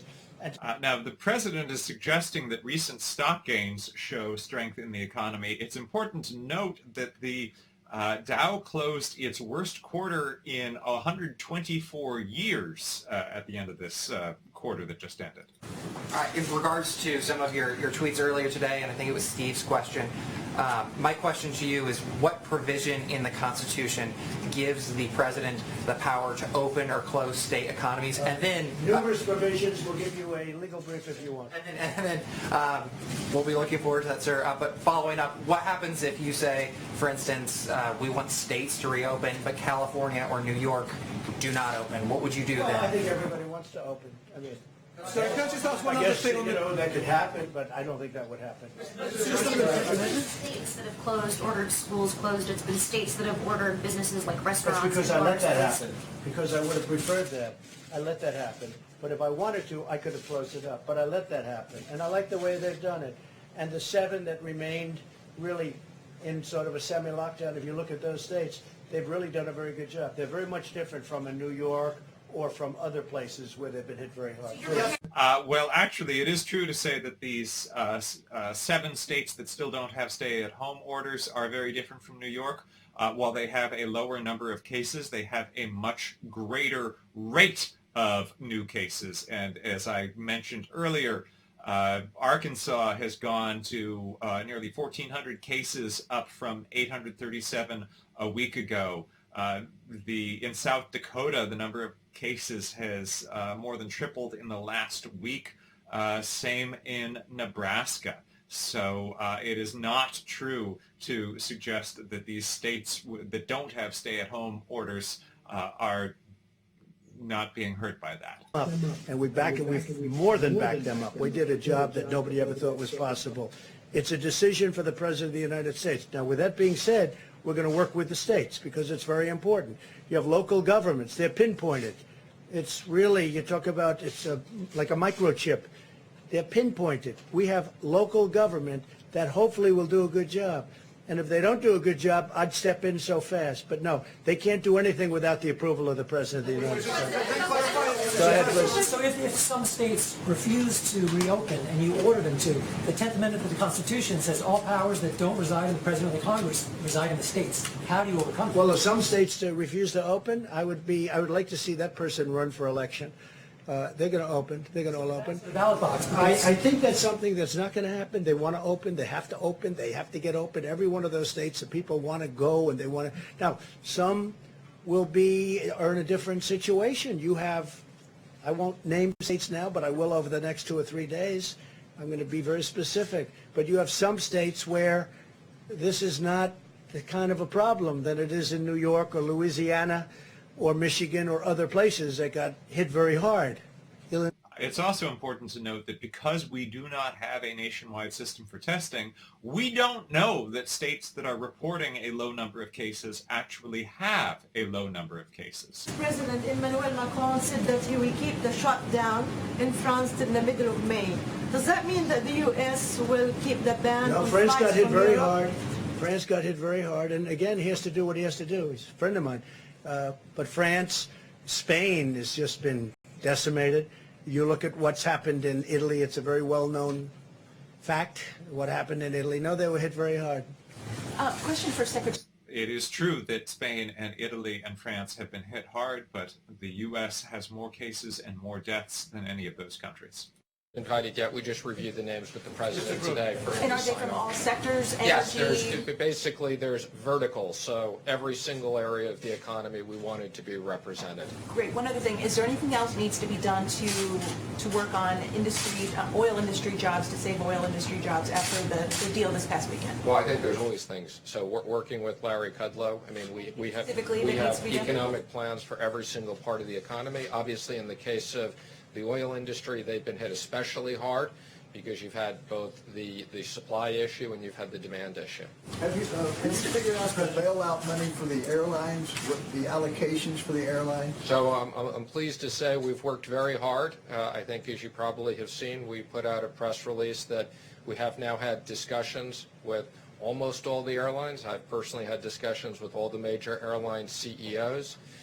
We specifically created an exception for small airlines that we could process very quickly, and I think you'll see very quickly decisions coming out. I'm very pleased with the discussions we've had. We've had very good Secretary, yes. Do you see a need for a phase 4 stimulus, or is it Steve, I just want to say we have had in lieu of discussion. that? Wait, excuse me one second. We've had very good discussions with the airlines. Very good discussions. Is it possible to reopen the economy on May the 1st? I don't want to say that. You'll be hearing over the next few days. Let me just do you comment. still Let me see answer a your need for a question. phase 4? Is this push in lieu of another stimulus? Okay, so again, let me just comment. I mean, Congress on a bipartisan basis approved an unprecedented amount of money to help American workers and American business because it was no fault of their own that business was closed down. We have been very diligently executing on that. You know, everybody said it was going to take months to get people money. We are executing very quickly. We created a whole new SBA program in a week. Our job right now is to execute the $2.3 billion, which we can add several $1 trillion with the Fed. The one area we are particularly concerned about is the small business program. Quite frankly, it's even more incredibly popular and successful than we anticipated. So the president wants to be very clear we have money for that. And once we get done with that, we will review with the president. If there is more money that needs to be to support this economy, to support hardworking Americans, we will work with Congress to get that And done. Steve, you want to talk about phase 4? So phase 4, the president has talked about infrastructure for a long period of time. We've talked about, to the extent that the hospitals need more money because of the medical issues, we'll monitor that. We want to make sure there are incentives for restaurants, entertainment, people to get back to those types of things. So we'll be looking at very specifically provisions to stimulate parts of the economy. Some of them may be money issues, some of them may be regulatory issues. Just to clarify your understanding of your authority vis-a-vis governors, just to be very specific. For instance, if a governor issued a stay-at-home order... When you say my authority, the president's authority, not mine, because it's not me. This is when somebody's the president of the United States, the authority is total. And that's the way it's got to be. That is not true. We have a system of checks and balances. The authority of the president is not total. Excuse me. You have a couple... Could you rescind that order? You have a couple of bands of Democrat governors, but they will agree to it. They will agree to it. But the authority of the President of the United States having to do with the subject we're talking about is total. That is just not true. One of the things you spoke, we saw in your video about was the travel ban from Europe. As part of reopening America, do you want to reopen the borders so that people from Europe, from the UK... At the right time. A very good question, actually. Well, I'm going to have to take a look. I wouldn't say Italy's doing great right now, and I wouldn't say Spain's doing great right now. And we just heard that France is extending its stay-inside order, right? They've extended it. I just see that. And I think for a short period of time. But no, when they're back, we want to do it very quickly, but we want to make sure everything's good. No, right now we have a very strong ban. We're going to keep it that way until they heal. Weeks, months, what would you... Now, this is very striking because the president is suggesting that states are going to be open for business within the next couple of weeks, and he's also saying that we won't allow travel from European countries because they have so many cases. It's important to remember that New York has more cases than any of those European countries. The social distancing I'm talking about, the shutting down, not of travel, but of activity. So my question is, as you make this next decision, which you have said may be the most difficult or important decision of your presidency, will you assure the American people that you will again take the advice of the doctors, of Dr. Fauci, of Dr. Birx? Will you take the advice of the health experts before you do will, that? and many other people also. But I will absolutely take their advice. Well, would you go against their go against their recommendation if they say you need another 15 or 30 I don't days? think it would be likely because I think we're not very far from being on the same page. Please. Yes, Mr. President. One thing that Governor Cuomo said today is that states do not have the capacity to do mass COVID-19 testing ahead of a reopening. Well, they have to do it. Look, He they're says he supposed to can't be doing purchase it. the diagnostic tests or equipment and needs federal help. Well, So will the they may states need get help, that? Will they get it? but they're there. They're on ground. They've got local mayors, local representatives. They have people that do it.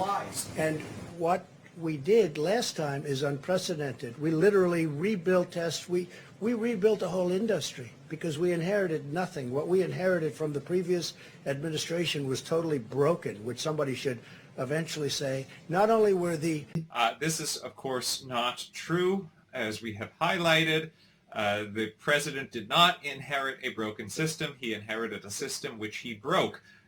One of the chief elements of that was that he fired the Global Health Security Unit from the National Security Council. He also repeatedly tried to cut the CDC budget. In fact, even last month, after the World Health Organization had already declared the coronavirus a global emergency, President Trump proposed cutting the CDC budget by another 16%. He got rid of funding that had CDC people, U.S. CDC people on the ground in China, where they could have observed the risks that were coming even sooner than we were alerted to it. The president completely dismantled the work of the previous administration in terms of being ready for a pandemic. A letter that some House Republicans sent this weekend about liquidity for mortgage servicers. Yes. Can you explain what you're looking at on that front? Sure. So I think I commented on this a week or so ago. We had a subcommittee task force at FSOC that specifically studied this issue. We have all the appropriate people on it. Ginnie Mae has automatically taken some action. We've had conversations with the FHFA as to what they're going to do for Fannie and Freddie. And we've said that to the extent they need certain authorities from the Treasury, we will accommodate that. So we're very aware of the issue. Quite frankly, we've been studying this issue way before COVID and had concerns about some of these non-bank servicers not being well capitalized. But we're going to make sure that the market functions properly. Thank you, sir. We have seen in a number of these relief bills that Democrats and Republicans have been able to push forward different non-coronavirus specific funding priorities. Are you trying to keep funding specific to coronavirus? And then if there are going to be other additions, for instance, a change to labor rules is something that many on the left wanted. Some on the right are wondering if they should also, if you should also be pushing for, their preferred add-ons. Well, I think our expectation has always been this is COVID related. Some people have a rather broad view of what COVID related is because it has impacted almost every single business. I think the president has talked about the Kennedy Center, which is a good institution. Obviously, that was not the major priority of the bill, but they were hit with COVID related. But no, the president has instructed we want to be very specific in the next bill. It's COVID-related items. Well, we didn't want to do the Kennedy Center, just so you understand, and that was done. The Democrats wanted it in. We didn't want that, but they wanted it in, and we had to agree in order to get something done for the workers.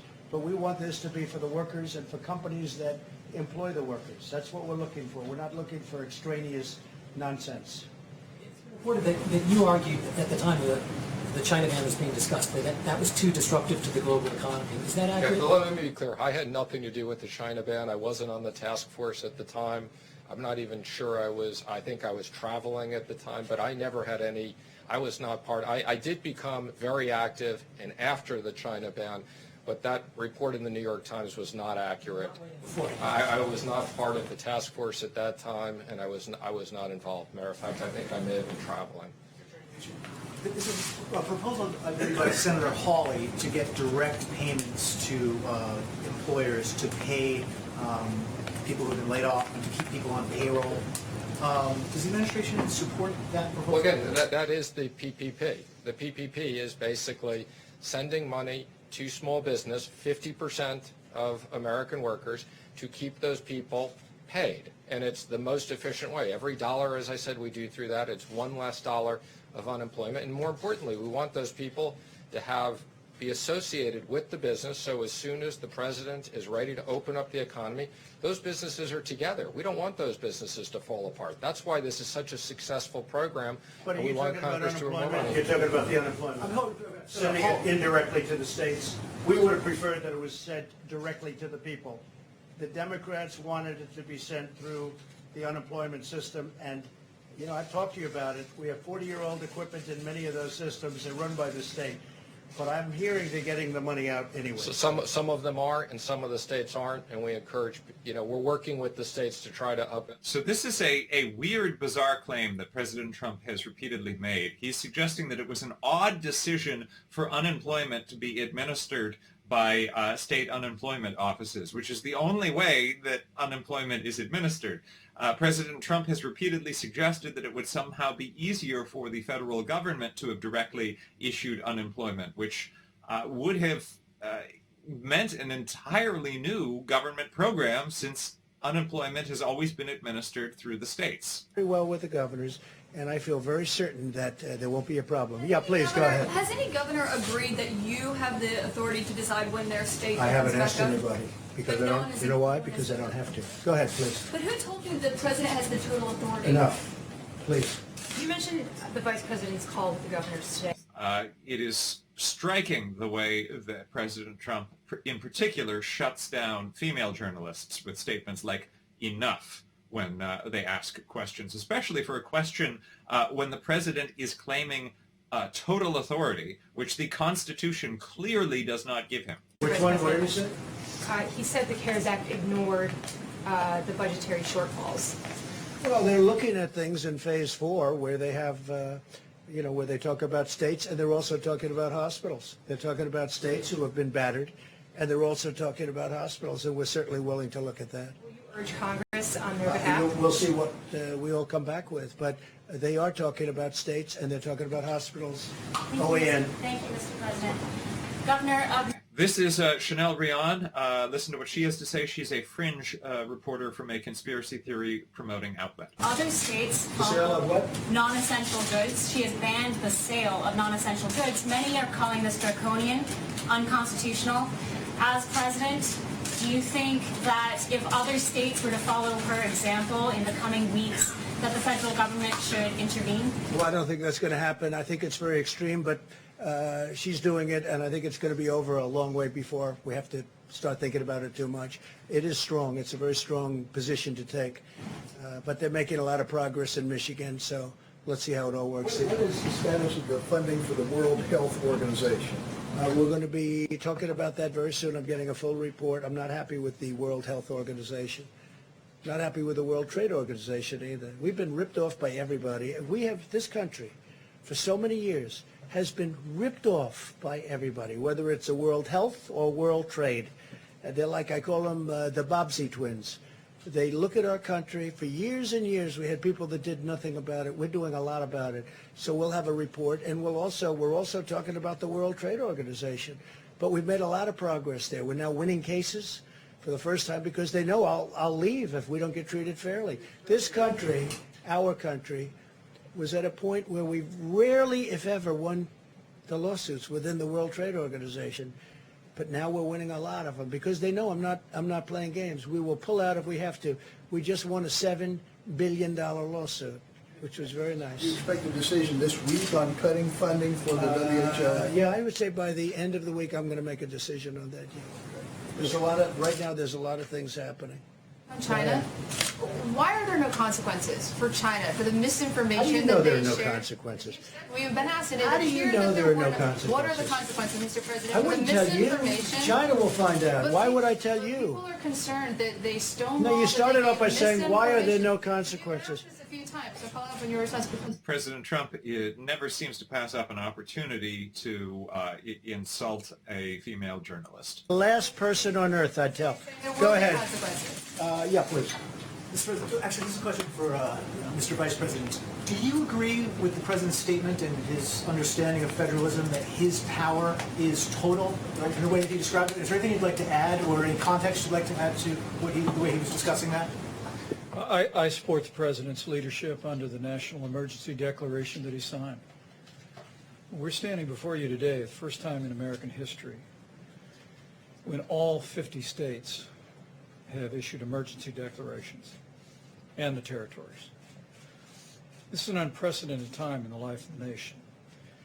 And fortunately, as President's reflected and our health experts will continue to reflect, because the American people have heeded the President's coronavirus guidelines for America, because state governors have taken those and implemented them, even in states where there was not a significant outbreak, and implemented additional measures as we provided them with data about cases and best practices.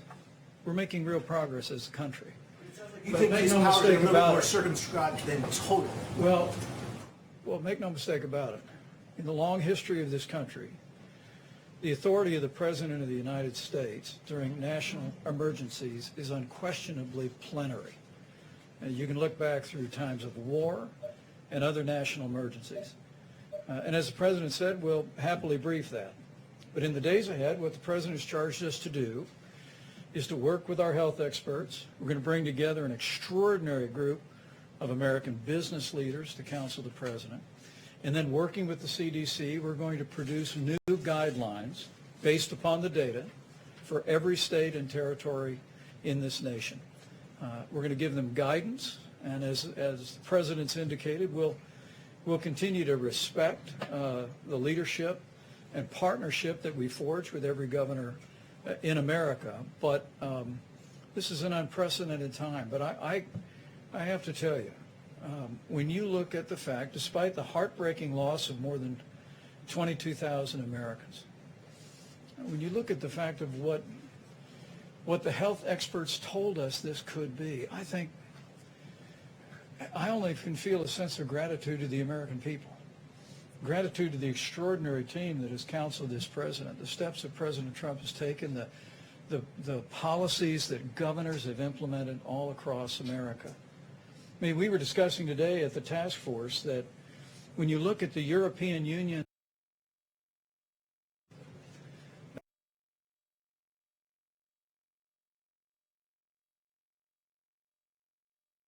has today, and that is a tribute to our extraordinary healthcare workers, their dedication, their tireless work, but it's also a tribute to the fact that the American people put into practice the mitigation efforts that the President counseled the nation to do on the advice of our best scientists now more than a month ago.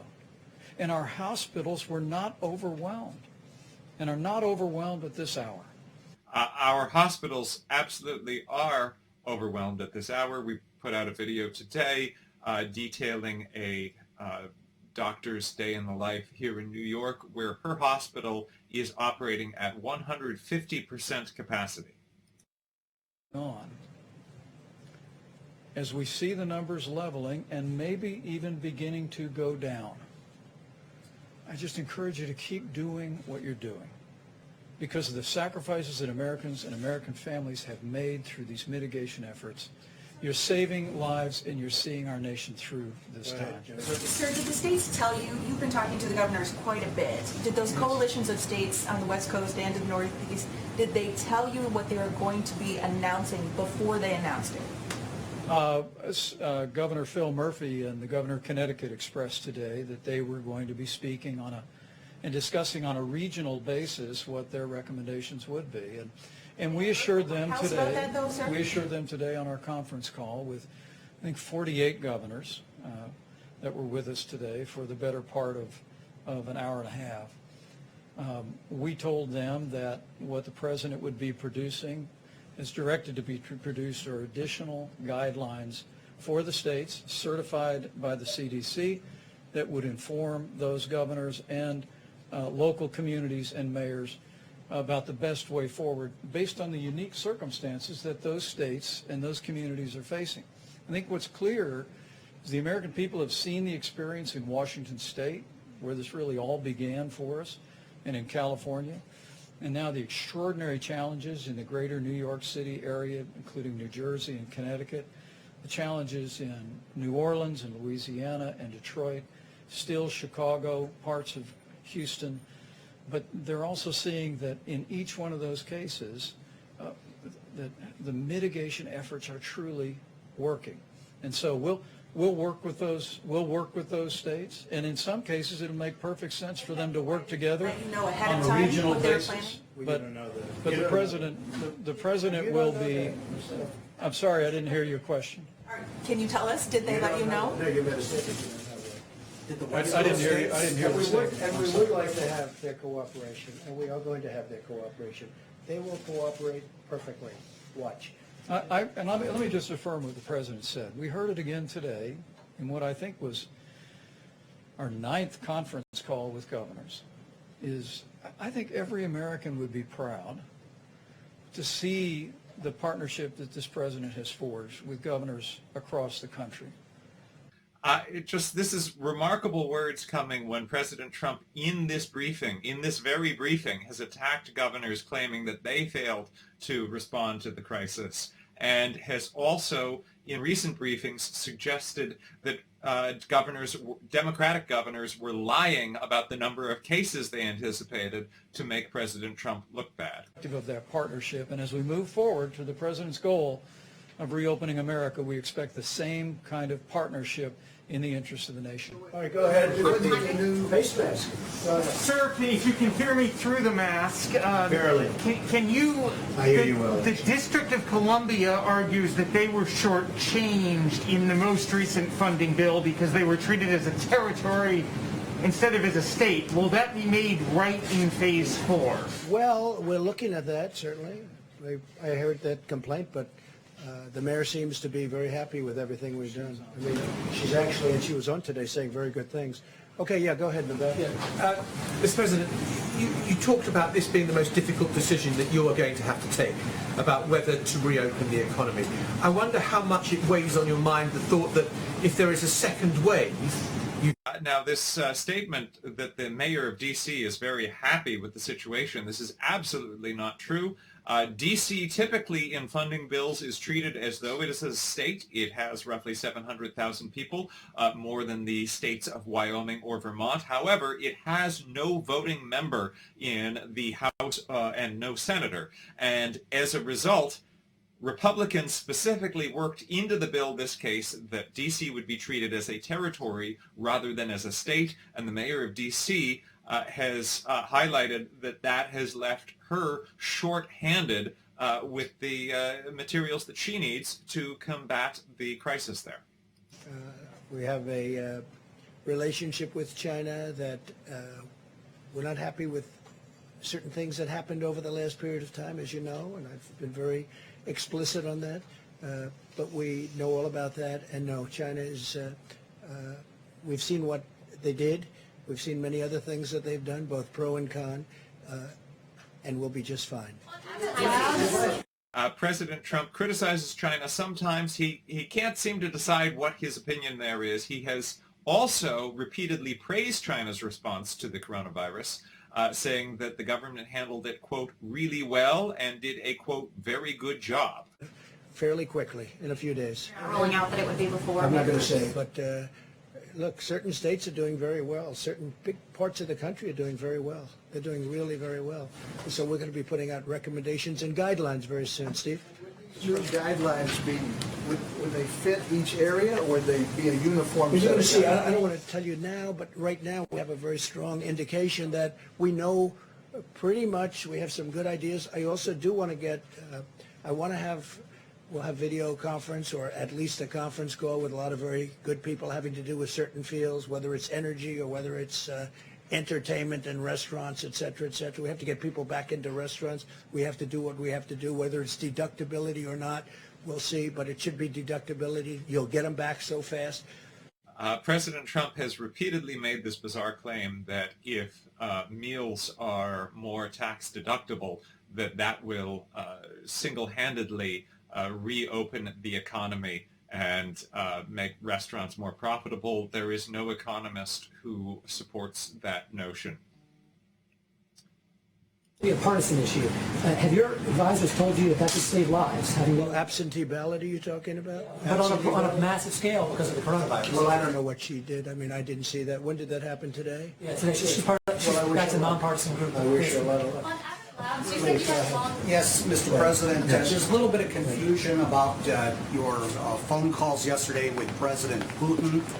The Kremlin is saying that you discussed current issues of ensuring strategic security. That wasn't referred to in the White House readout.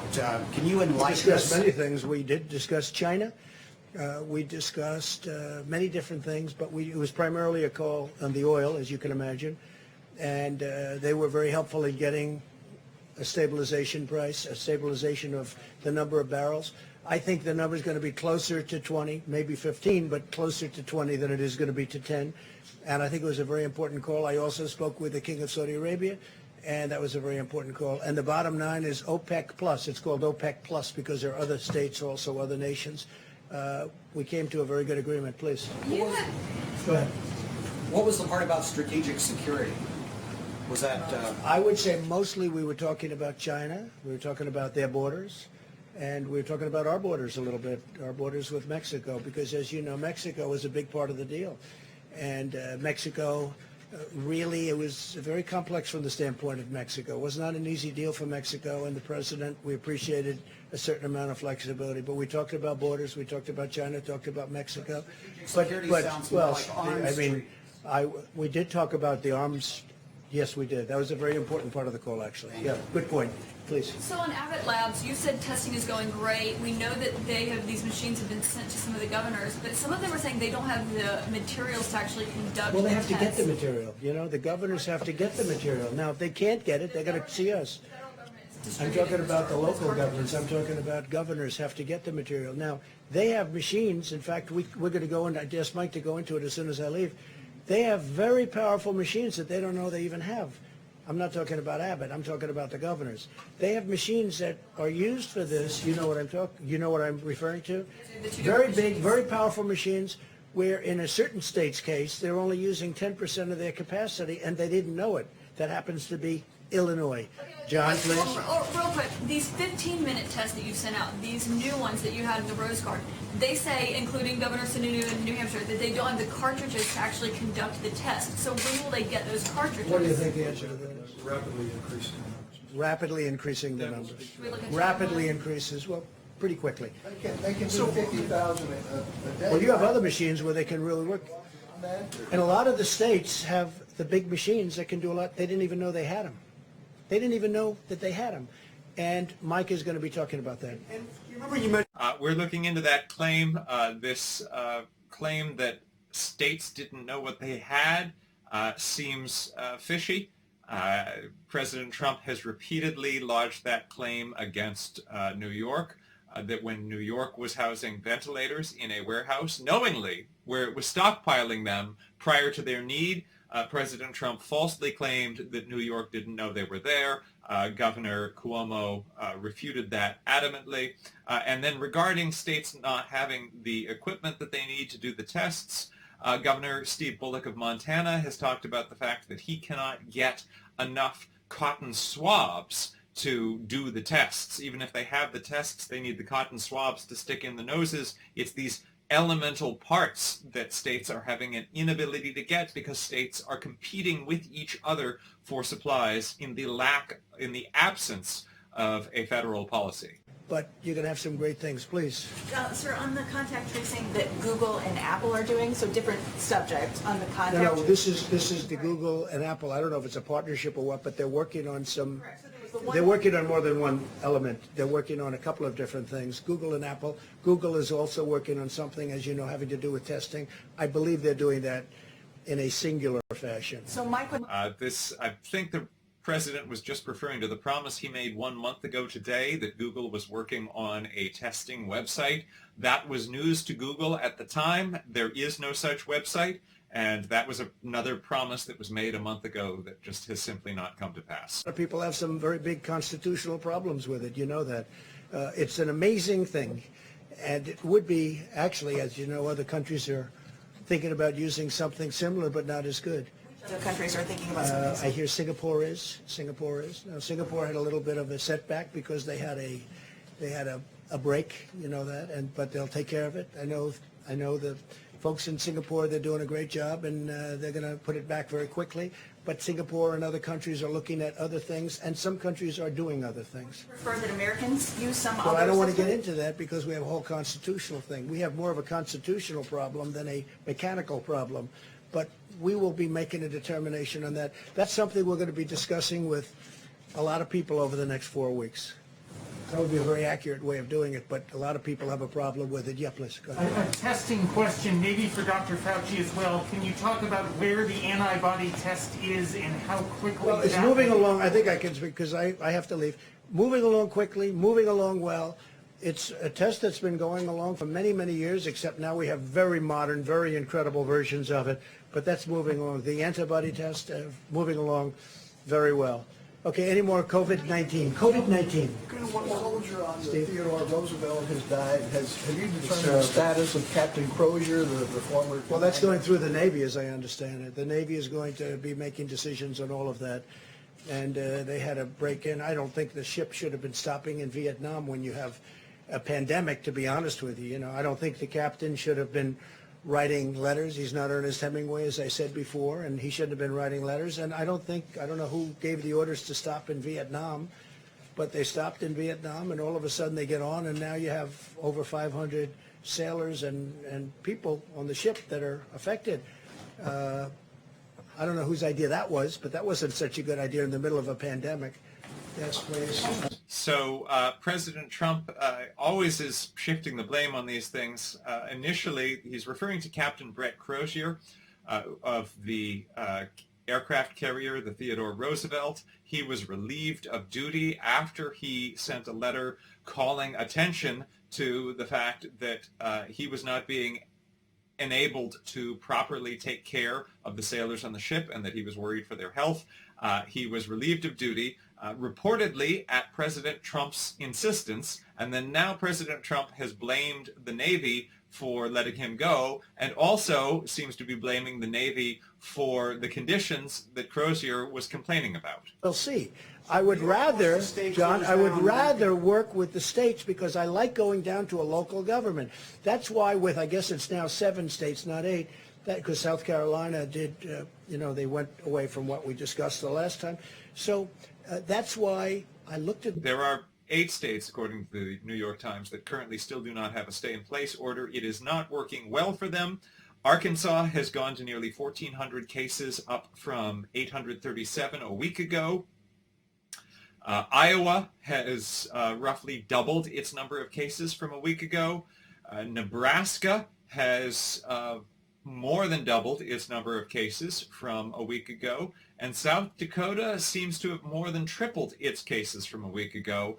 These are the states that President Trump is saying don't need a stay-in-place order because their numbers are so low. Should have always been, and I've always said it was. But the relationship we have now with the states and governors is very good. And we'll be announcing over the next very short period of time exactly what we're going to be doing. Okay, a couple of more. Go ahead. On coronavirus and Joe Biden, he's the presumptive Democratic nominee. Do you have any plans yet on when you'll start sharing or when the White House will start sharing some of that information about the coronavirus, your presidential... Well, nobody's called about coronavirus from their standpoint. Look, they had the H1N1, which is swine flu, and that was a big failure. That was a tremendous failure. They had a lot of failures. You take a look at the history, and 17,000 people died. And you talk about late. They were so late. They were late like it never even existed. That was a big problem. It caused a lot of other people a big problem too. So if Joe Biden would like a briefing, I'd certainly get him a briefing. I don't know what he'd do with it. Yeah, please. Are Jared and Ivanka serving on the new task force, and how are you going to balance what? No, they're not. No. Yes, go ahead, please. I want to clarify. So, in earlier conversation, there was a description of multiple different councils or task forces. Can you just explain exactly what the structure Well, you is? have Mike's task force, Yeah. which is the White House task force, which really brought us up to this point brilliantly, I must say. dealt with governors all the way through, and I was on many of those calls, and every call got better and better and better. It was hostile at the beginning. By the time we finished, I mean, today's call was a very good call, very friendly call. I think everyone's online. And again, you don't have anybody driving you crazy saying they're not getting ventilators, they're not getting all of the different things, they need more beds. Actually, multiple governors are saying that they do not have enough ventilators. As I said earlier, New York is seeking 14,000 additional ventilators. Michigan is seeking 27,000 additional ventilators. New Jersey is seeking 5,000 additional ventilators. So when the president says no one is experiencing any sort of lack, that is not true. We need them if we need them. We're also building a lot of ventilators, and that's going to be used at some point. I believe, we're going to have stockpiles, including state stockpiles, if they want to work out some kind of an arrangement with us. But we're also going to help other countries, whether it's Italy or Spain or France is having a big problem. They all desperately need, Germany too, they need ventilators. So we're going to have a lot of ventilators. We have a lot, you heard the numbers, we have a lot coming next week. Next week we have a tremendous amount coming. Okay, final question, Steve. I'd ask about how the task force is going to be structured. Is it one? No, then we have, in addition to that, we have a number of committees. We'll have a transportation committee. We're going to have a manufacturing committee. You'll see it tomorrow. We're also having a religious leaders committee. We have a great group of religious leaders. We're having committees with religious leaders. You've been seeing what's going on at the churches and all of that. And we're going to have a faith leaders committee. And so we're going to have a few committees. I'll call them committees. And then ultimately we're going to make decisions. So we're going to make decisions fairly quickly, and I think they're going to be the correct decision. I hope so, Steve. Form the economic task force tomorrow. When do you want them to have recommendations? Soon. And they already know what I want. And so when you say form, I don't have to give them instructions. These are very sophisticated people. These are the best people in their fields. So I don't have to say, gee, we just met and we're going to meet in 2 weeks and here's what I said, here's what I want. We've already told them. And the best names in the various businesses and professions and religions. I mean, these are the greatest names, the people that I think probably know the best. So we've called them, and we're going to be speaking to them very soon. And we want them to have, if it's questions or statements, we want them to have that for us. And we will have either response or maybe, ideally, we're going to be learning from them, and we'll be able to do that and put everything we learned from those calls into our new guidelines. So we're going to have new guidelines coming soon. I think it's going to be very good. I think it's going to be very smooth, and I hope it's going to be very safe. Thank you all very much. Thank you. Stanley Shera is a friend of mine for a long time. He's a great real estate person. Passed away, was a great real estate person. Great. Sort of a legend in New York real estate. He called me a couple of weeks ago, said he's tested positive. Stanley's in his early to mid-80s, I guess, and Stanley went to the hospital, and he never came out.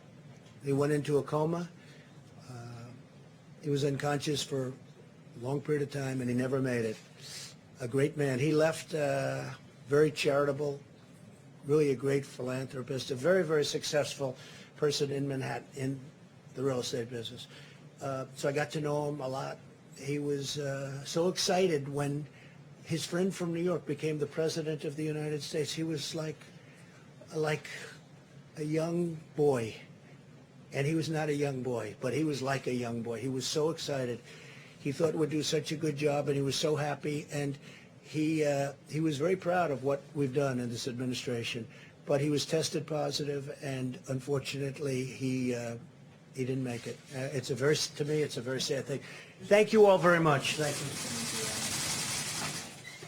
So the president is leaving. I'm waiting to see if Dr. Birx or Dr. Fauci are going to say something. All right, the vice president's continuing. Spoke to 48 of the nation's governors. On that call, we reflected on the fact that all 50 states had emergency declarations in place, which was a first for American history. $5.2 billion have been distributed to the states under the Stafford Act, and it was a productive call. I want to point out, and this gets to, again, the idea that President Trump suggests that everyone is happy with how this has worked out. Governor Cuomo highlighted today that there are states like Wyoming that are receiving roughly $300,000 per coronavirus patient, while New York is receiving only $12,000 per patient. Topics for you. Dr. Birx has been leading an effort from the task force from early on rapidly expanding testing. It was early on that the President formed that public-private partnership with commercial labs, and as we stand here today, more than 2.5 million tests have been performed, and when we add in the estimates of labs that we have to assume with reasonable projections have not yet reported into the CDC, we think that number could be closer to 3 million tests that have been performed. As has been mentioned, this is still substantially fewer tests per capita than most other nations. We currently rank 43rd in tests per capita. To rapidly increase the availability of cartridges, Abbott is producing roughly 50,000 cartridges a day.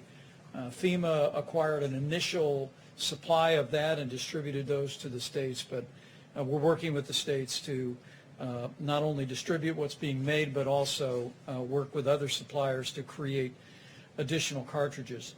A point that I'll ask Dr. Birx to expand on in just a moment is the fact that beyond the new 15-minute test by Abbott Laboratories, beyond what we expect to be a new antibody test, which may well be approved by the FDA in just a matter of days. And an antibody test that would be produced at the rate of 20 million tests a month. The reality is that those commercial laboratories that the President brought in here the better part of 2 months ago and initiated that public and private partnership with have been producing hundreds of thousands of tests every single week. But as Dr. Birx and our team have apprehended, we believe at this point in time that of the Roche equipment that is out there that does the high-speed testing, and we informed governors of this today, we think that that some 20% of that capacity is not being used. And with regard to the Abbott N2000 systems, we told governors today that we think 75% of that laboratory capacity that exists in the United States today is not being utilized. Well, this is, President Trump tried to highlight this as a failure on the part of governors earlier. This would seem to be a failure on the part of the federal government, that there still is not a nationwide practice for testing that is allowing states to fall behind in this way. I do want to mention, I'd said that the U.S. was 43rd in the world in testing per capita, but Matt McDonough in our newsroom has called to my attention that we finally surpassed Belgium to become 42nd in the world in testing. I know that governors' teams watch these briefings, and we'll remind them very respectfully again to identify those labs. And we have a team that now is deploying, reaching out to labs to see if we can activate all of those labs. Secondly, on the subject of supplies, I've said it a couple of times from this podium today, but let me say it one more time. President Trump's direction to us in dealing with the states on personal protective equipment and ventilators has been to make sure that states have what they need when they need it. We recognize that while we all watch the overall curve of the coronavirus in America, understandably the national numbers, the reality is this outbreak has taken place in its own individual curves. First on the... So when the Vice President says that the position of the administration is to make sure that states have what they need, again, this could not be less correct. And as the HHS IG confirmed in a report just recently, hospitals are facing severe shortages of personal protective equipment, ventilators, testing supplies, and staff, and this is a nationwide problem. And President Trump's response, as you have seen in part here today, has been to blame the individual states. In the United States of America. At this point, we have just short of 7,000 ventilators in the strategic national stockpile, but as Admiral Polovchek will detail, we're already beginning to receive newly manufactured ventilators. We'll get another 1,000 in this week. By the middle of May, we'll literally have another 8,000 ventilators available for deployment around the country. I'm going to let him describe to you the specific detailing of those. And this celebration of additional 8,000 ventilators, bear in mind that New York is still seeking an additional 14,000, and Michigan is seeking an additional 27,000.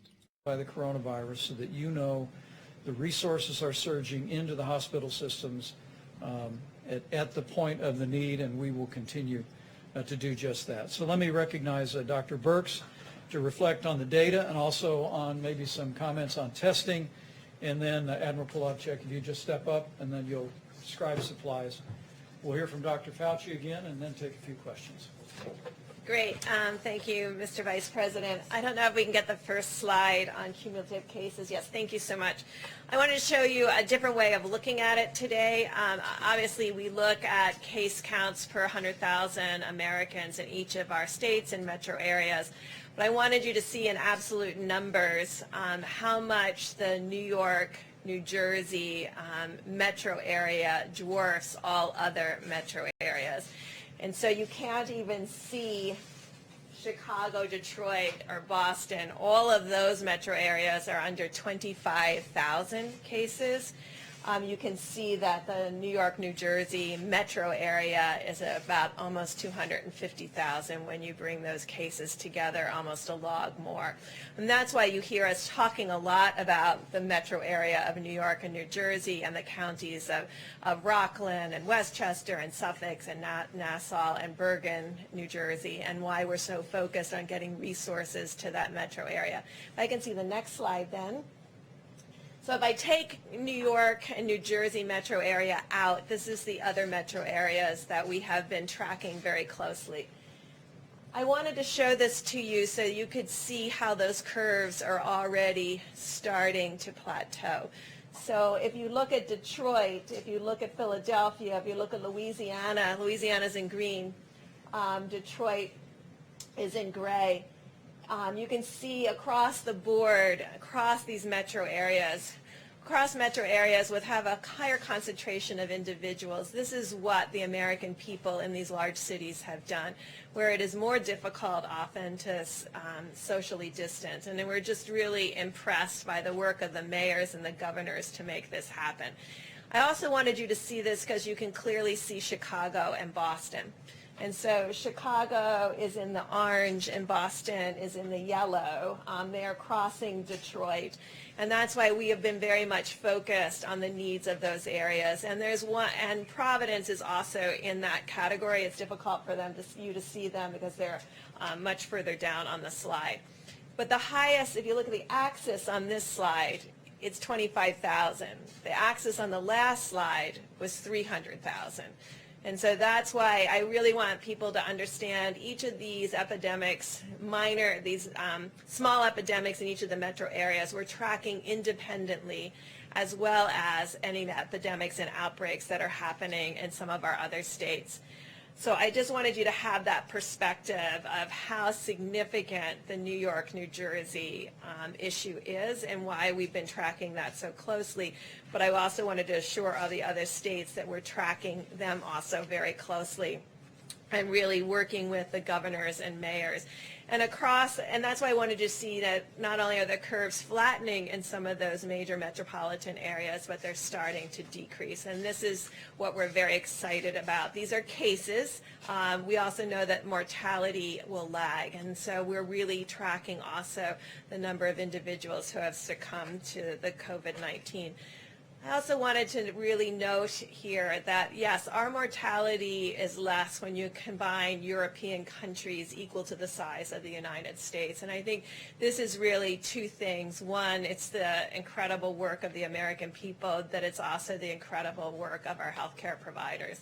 and the system of each of these hospitals that have the resources and the ability to respond to the needs of the COVID-19 patients. And I think you can really see the superb healthcare delivery that is happening by the low mortality.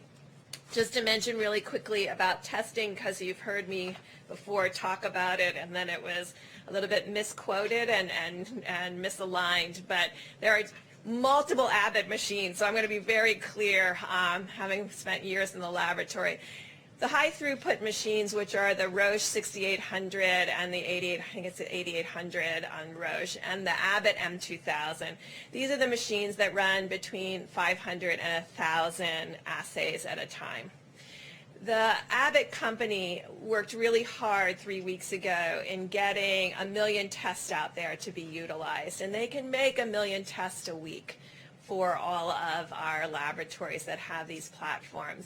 And so far to date, somewhere around 250,000 tests have been utilized in 3 weeks worth of work. And that's why we've really been appealing to the laboratory directors to really bring all those machines on. Last week, Dr. Fauci and his incredible team of researchers have agreed to really reach out and find additional Roche and Abbott high throughput machines that are in research institutions and doing critical research work, to bring them online also to supplement the other laboratories' work, to create a mosaic and a complete strategy that brings together the high throughput platforms with the medium throughput platforms, with what are the low throughput but rapid platforms, which is this ID Now. ID Now is not going to be the answer to the number of tests that we need over the next few weeks. Those run a test every 15 minutes. And we can get about 55,000 cartridges a day. But I just got done saying that these other machines, of which we have hundreds of, can run 500 to 1,000 in a single time frame. And so we need to bring all of these assays together, and a team has been created to call every single laboratory and every single research institution across the United States to define the complete capacity in every single state, because it shouldn't be our expectation that every governor understands exactly everything that's in his state. But we have to understand everything in every state in order to be able to meet the needs of the American people as we increase testing. Now, I know you all know that in 3 weeks we went from 300,000 tests total to 3 million tests total in 3 weeks. We know that we have to further increase that. That has been done really by HHS and Admiral Giroir and the team up there. And we're going to supplement that team to really bring on all of the additional resources and platforms that we have in the United States of America. And while this increase in the number of tests is very good news, it further highlights the fact that the U.S. simply just fell so far behind on this. Widespread testing did not begin until the middle of March, and there still is no nationwide plan for it. Compare that to South Korea, who had their first case on the same day that the United States did and was doing widespread testing nationwide within 2 weeks, all through February, and therefore have had under 300 deaths total.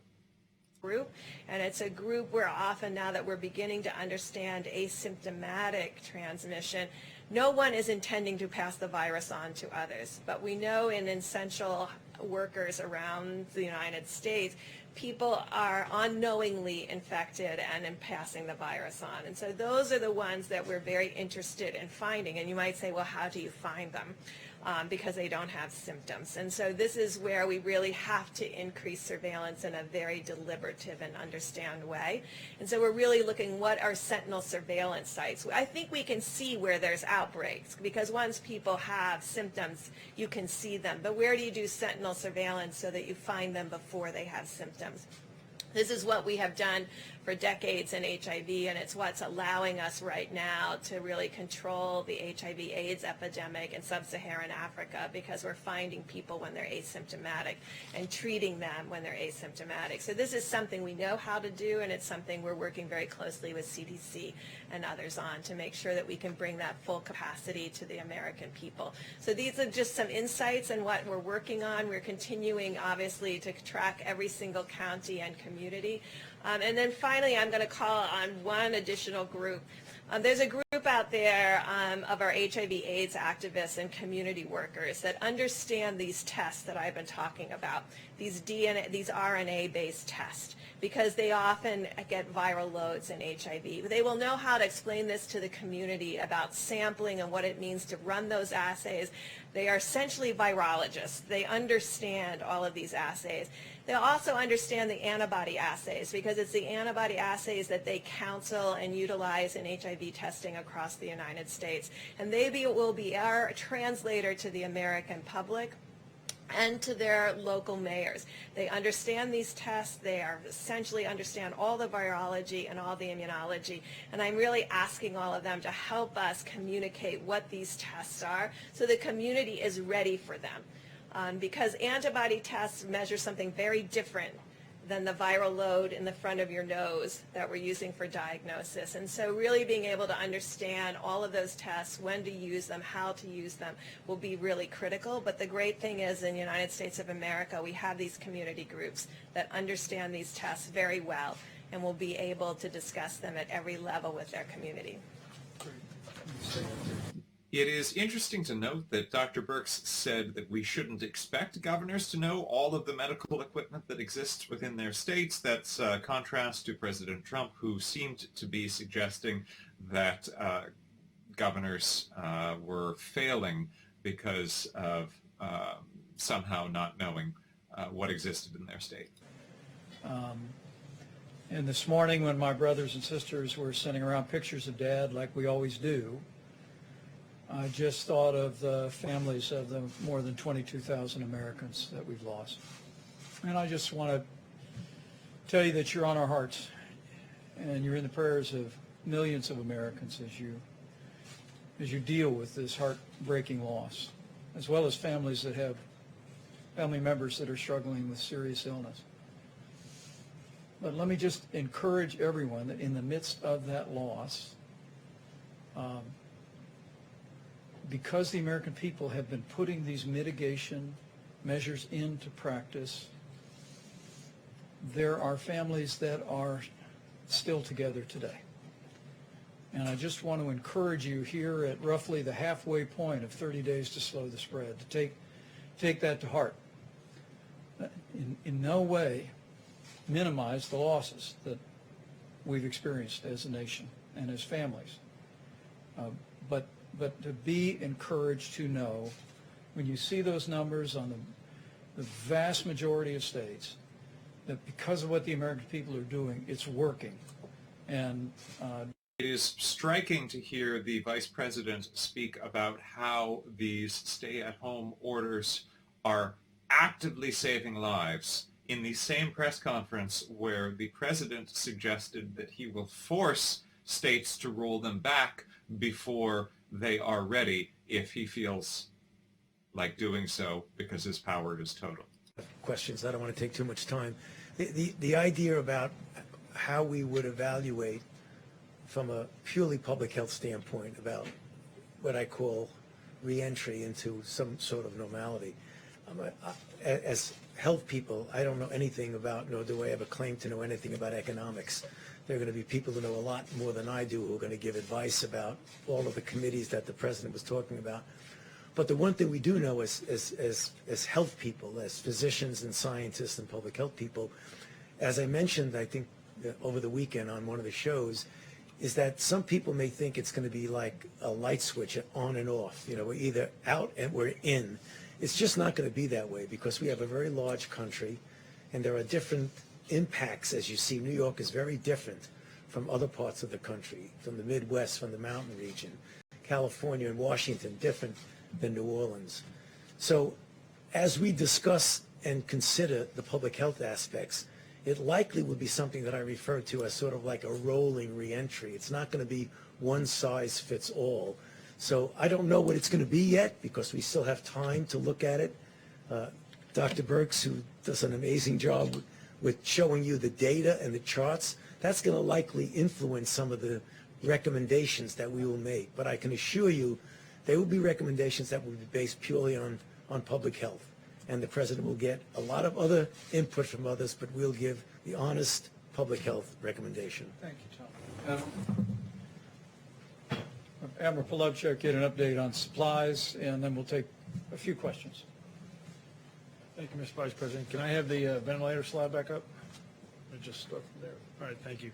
So you start with what's in the stockpile this morning, and then here's the contracts that we'll be delivering over the next few weeks. We add 8,600 ventilators to the pool we already have. That's the math that you get there. That's included the DPA action with GM, and I will say that we've also issued what would be called rated orders with all of these vendors to allow them front-of-the-line privileges, so to speak, within their supply chain. So there's written the contract. This is the 100,000 plus ventilators we're talking about, and to continue to work with them to ensure that the ventilators actually show up. So there's a continued work there. And as we did that, we realized that downstream supply chains needed some additional Defense Production Act work as well. You go to the air bridge. 80 flights scheduled, 37 complete, 43 on the horizon, and you can see the numbers of material that's been brought in to supplement the volume that's needed. Now I'm going to go through a series of slides of New York first. So Dr. Birx provides me what I will call as a geographic reference to align the supply chain. So all of those cities, you'll see a little bit of theme here. I'll be talking about a lot of the cities and geographic areas. Align the supply chain to those geographic areas to try to get as much there, while realize the rest of the nation needs supplies as well. And then we aligned the supply chain to site of care, public hospitals, VA, private hospitals, nursing homes, first responders, acute care, and on down the line. So the last business week, so Monday of last week through Friday, Saturday of the past week, these are the amounts of materials that came into the New York, New Jersey metro area, and you can see the volumes there. So if you can go to Detroit, we talked about their hotspot. Here's the volumes of deliveries going into Detroit for that same time period. You can go to Chicago. I'm going to run through this kind of quick, but you can see that the geographic alignment. Now, unfortunately, our camera angle does not allow us to actually see the slides that he is highlighting, which makes this section of the briefing, unfortunately, a little less informative. In D.C., right, so Nan talked about that.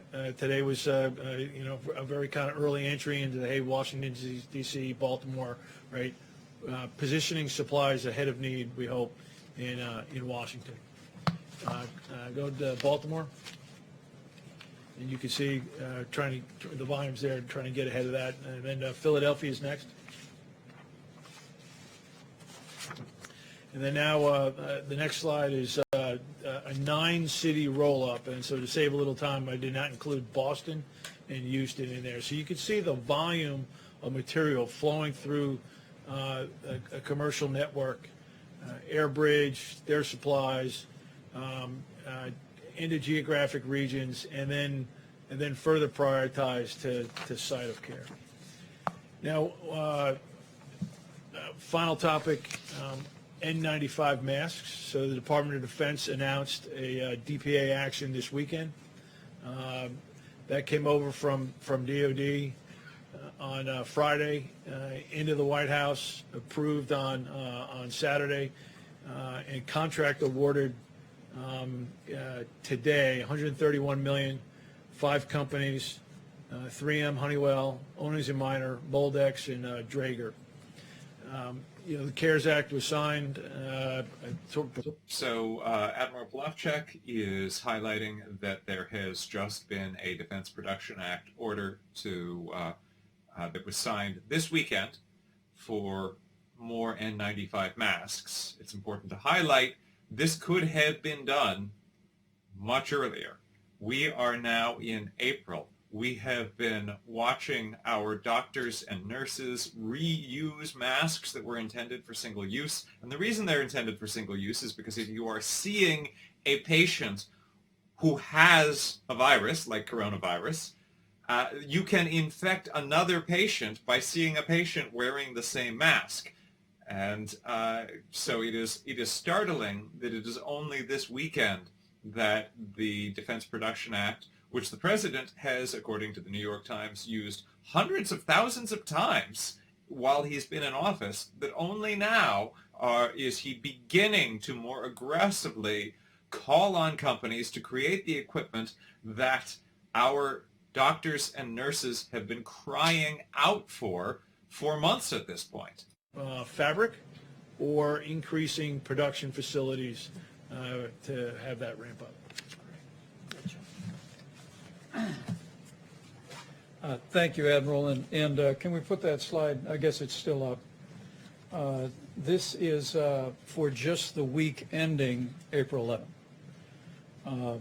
We have distributed or directed the distribution of 5.3 million N95 masks, 5.5 million surgical masks, 110 million gloves. We share that mostly just to make sure our healthcare workers know that the resources are flowing. We're going to continue to flow them, but this is just the numbers for this week. And don't include, for instance, what the president announced. I was able to tell Governor Tom Wolf of Pennsylvania today that next week. I want to say, so here I'm reporting to you live from New York City, the heart of the coronavirus pandemic. And just to this moment, I've received an emergency alert text message saying the city urges you to save medical masks for our healthcare workers and first responders who truly need them. They are advising people to avoid purchasing masks on their own if they see an opportunity to do so, because there is such a shortage here in New York. Bulk orders for these kinds of supplies? So I came over from the Pentagon the 20th of March, so I'll speak from the 20th of March on now. We're using the Defense Production Act. I think you'll see much more use of that as we go forward. We make. I know, and I'm not equipped to talk about other than from about the 20th of March forward. I was over the Joint Staff. I wasn't. Okay. Ask Dr. Fauci. So Admiral Polowczyk acknowledging that his role, he is the SAR who is overseeing the military implementation of the Defense Production Act, that he was not even in that position until March 20th.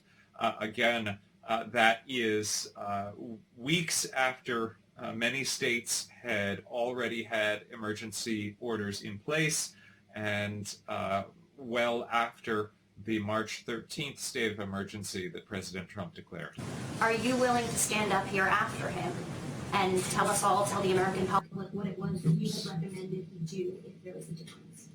I have to think about that because, when you have conversations with the president, sometimes they really should be. Excuse me, I'm working on dealing with this technical detail. I'll have to think about that. So you would know whether he was actually listening to the health advice that he's giving. Right. Yeah, he is. I mean, I can tell you one thing, he'll listen. But I think what's going to happen, I don't know for sure, is that he will get input from a number of individuals representing a number of aspects of society. One of them will be a help. The only thing that I can tell you is that I will give him the advice based on evidence, my observation of what the best public health approach would be. Dr. Fauci, just to go back to where we started today, which was with the president's seeming frustrations with some of the reporting about his early decision-making process in January and February. as I'm sure you know, the reason we in the press do that kind of reporting is so if the next president comes along and has to deal with the pandemic, learn some of his lessons. Having watched this unfold up close, what do you think were the mistakes that were made early on that a future president could learn from, with the benefit of hindsight, of course? Yeah, right, obviously. I understand. I don't want to use the word mistakes because when you're in the fog of war, when you're doing something, you have to make decisions. You get input from a number of individuals. It's always a moving target. And I just don't want to have anything taken out of context because I already had one of those already in the last couple of days. So I don't want to go through it again. I wouldn't say mistake. Could things have done better? Of course. I mean, nothing is perfect, and you could always do better. But I mean, I hesitate to say something is a mistake. With the benefit of hindsight, with that caveat, what could have been done better? Well, I mean, I can't comment about anything outside of my own field. But the thing that when I think back on was evolving in my mind was something that was a virus that was much worse than what I had thought it was going to be, based on what we had learned early on, when it was first felt to be something that just jumped from an animal to a human, and really didn't have much capability of going human to human. And then all of a sudden you find out that not only was it not just animal to human, but there were a lot of, that's probably the way it started. But then as you go back and you realize there were probably a lot of infections that maybe if we had dealt into that a little bit more, we could have learned that not only is it affecting human to human, but it's transmitting really efficiently. When I question myself, I'm not perfect. Maybe I wouldn't say made mistakes, but maybe I should have really tried to delve into that a little bit more about what was going on, but the information wasn't as forthcoming as I would have liked. And then all of a sudden when you find out that you're dealing with something that is not only what had been your worst nightmare, because people ask me that, what is your worst nightmare? A brand new virus that's respiratory transmitted, that has a high degree of transmissibility, that has a high degree of morbidity and mortality. You know, is that a mistake? Maybe I should have been able to realize that earlier. I'm not sure it's a mistake. It was just an evolving thing that we finally realized and said, whoa, this is really worse than we could have imagined.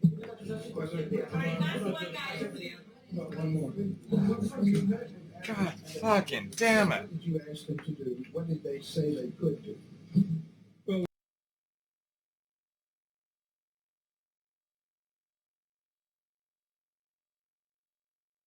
Of the coronavirus in this country. This epidemic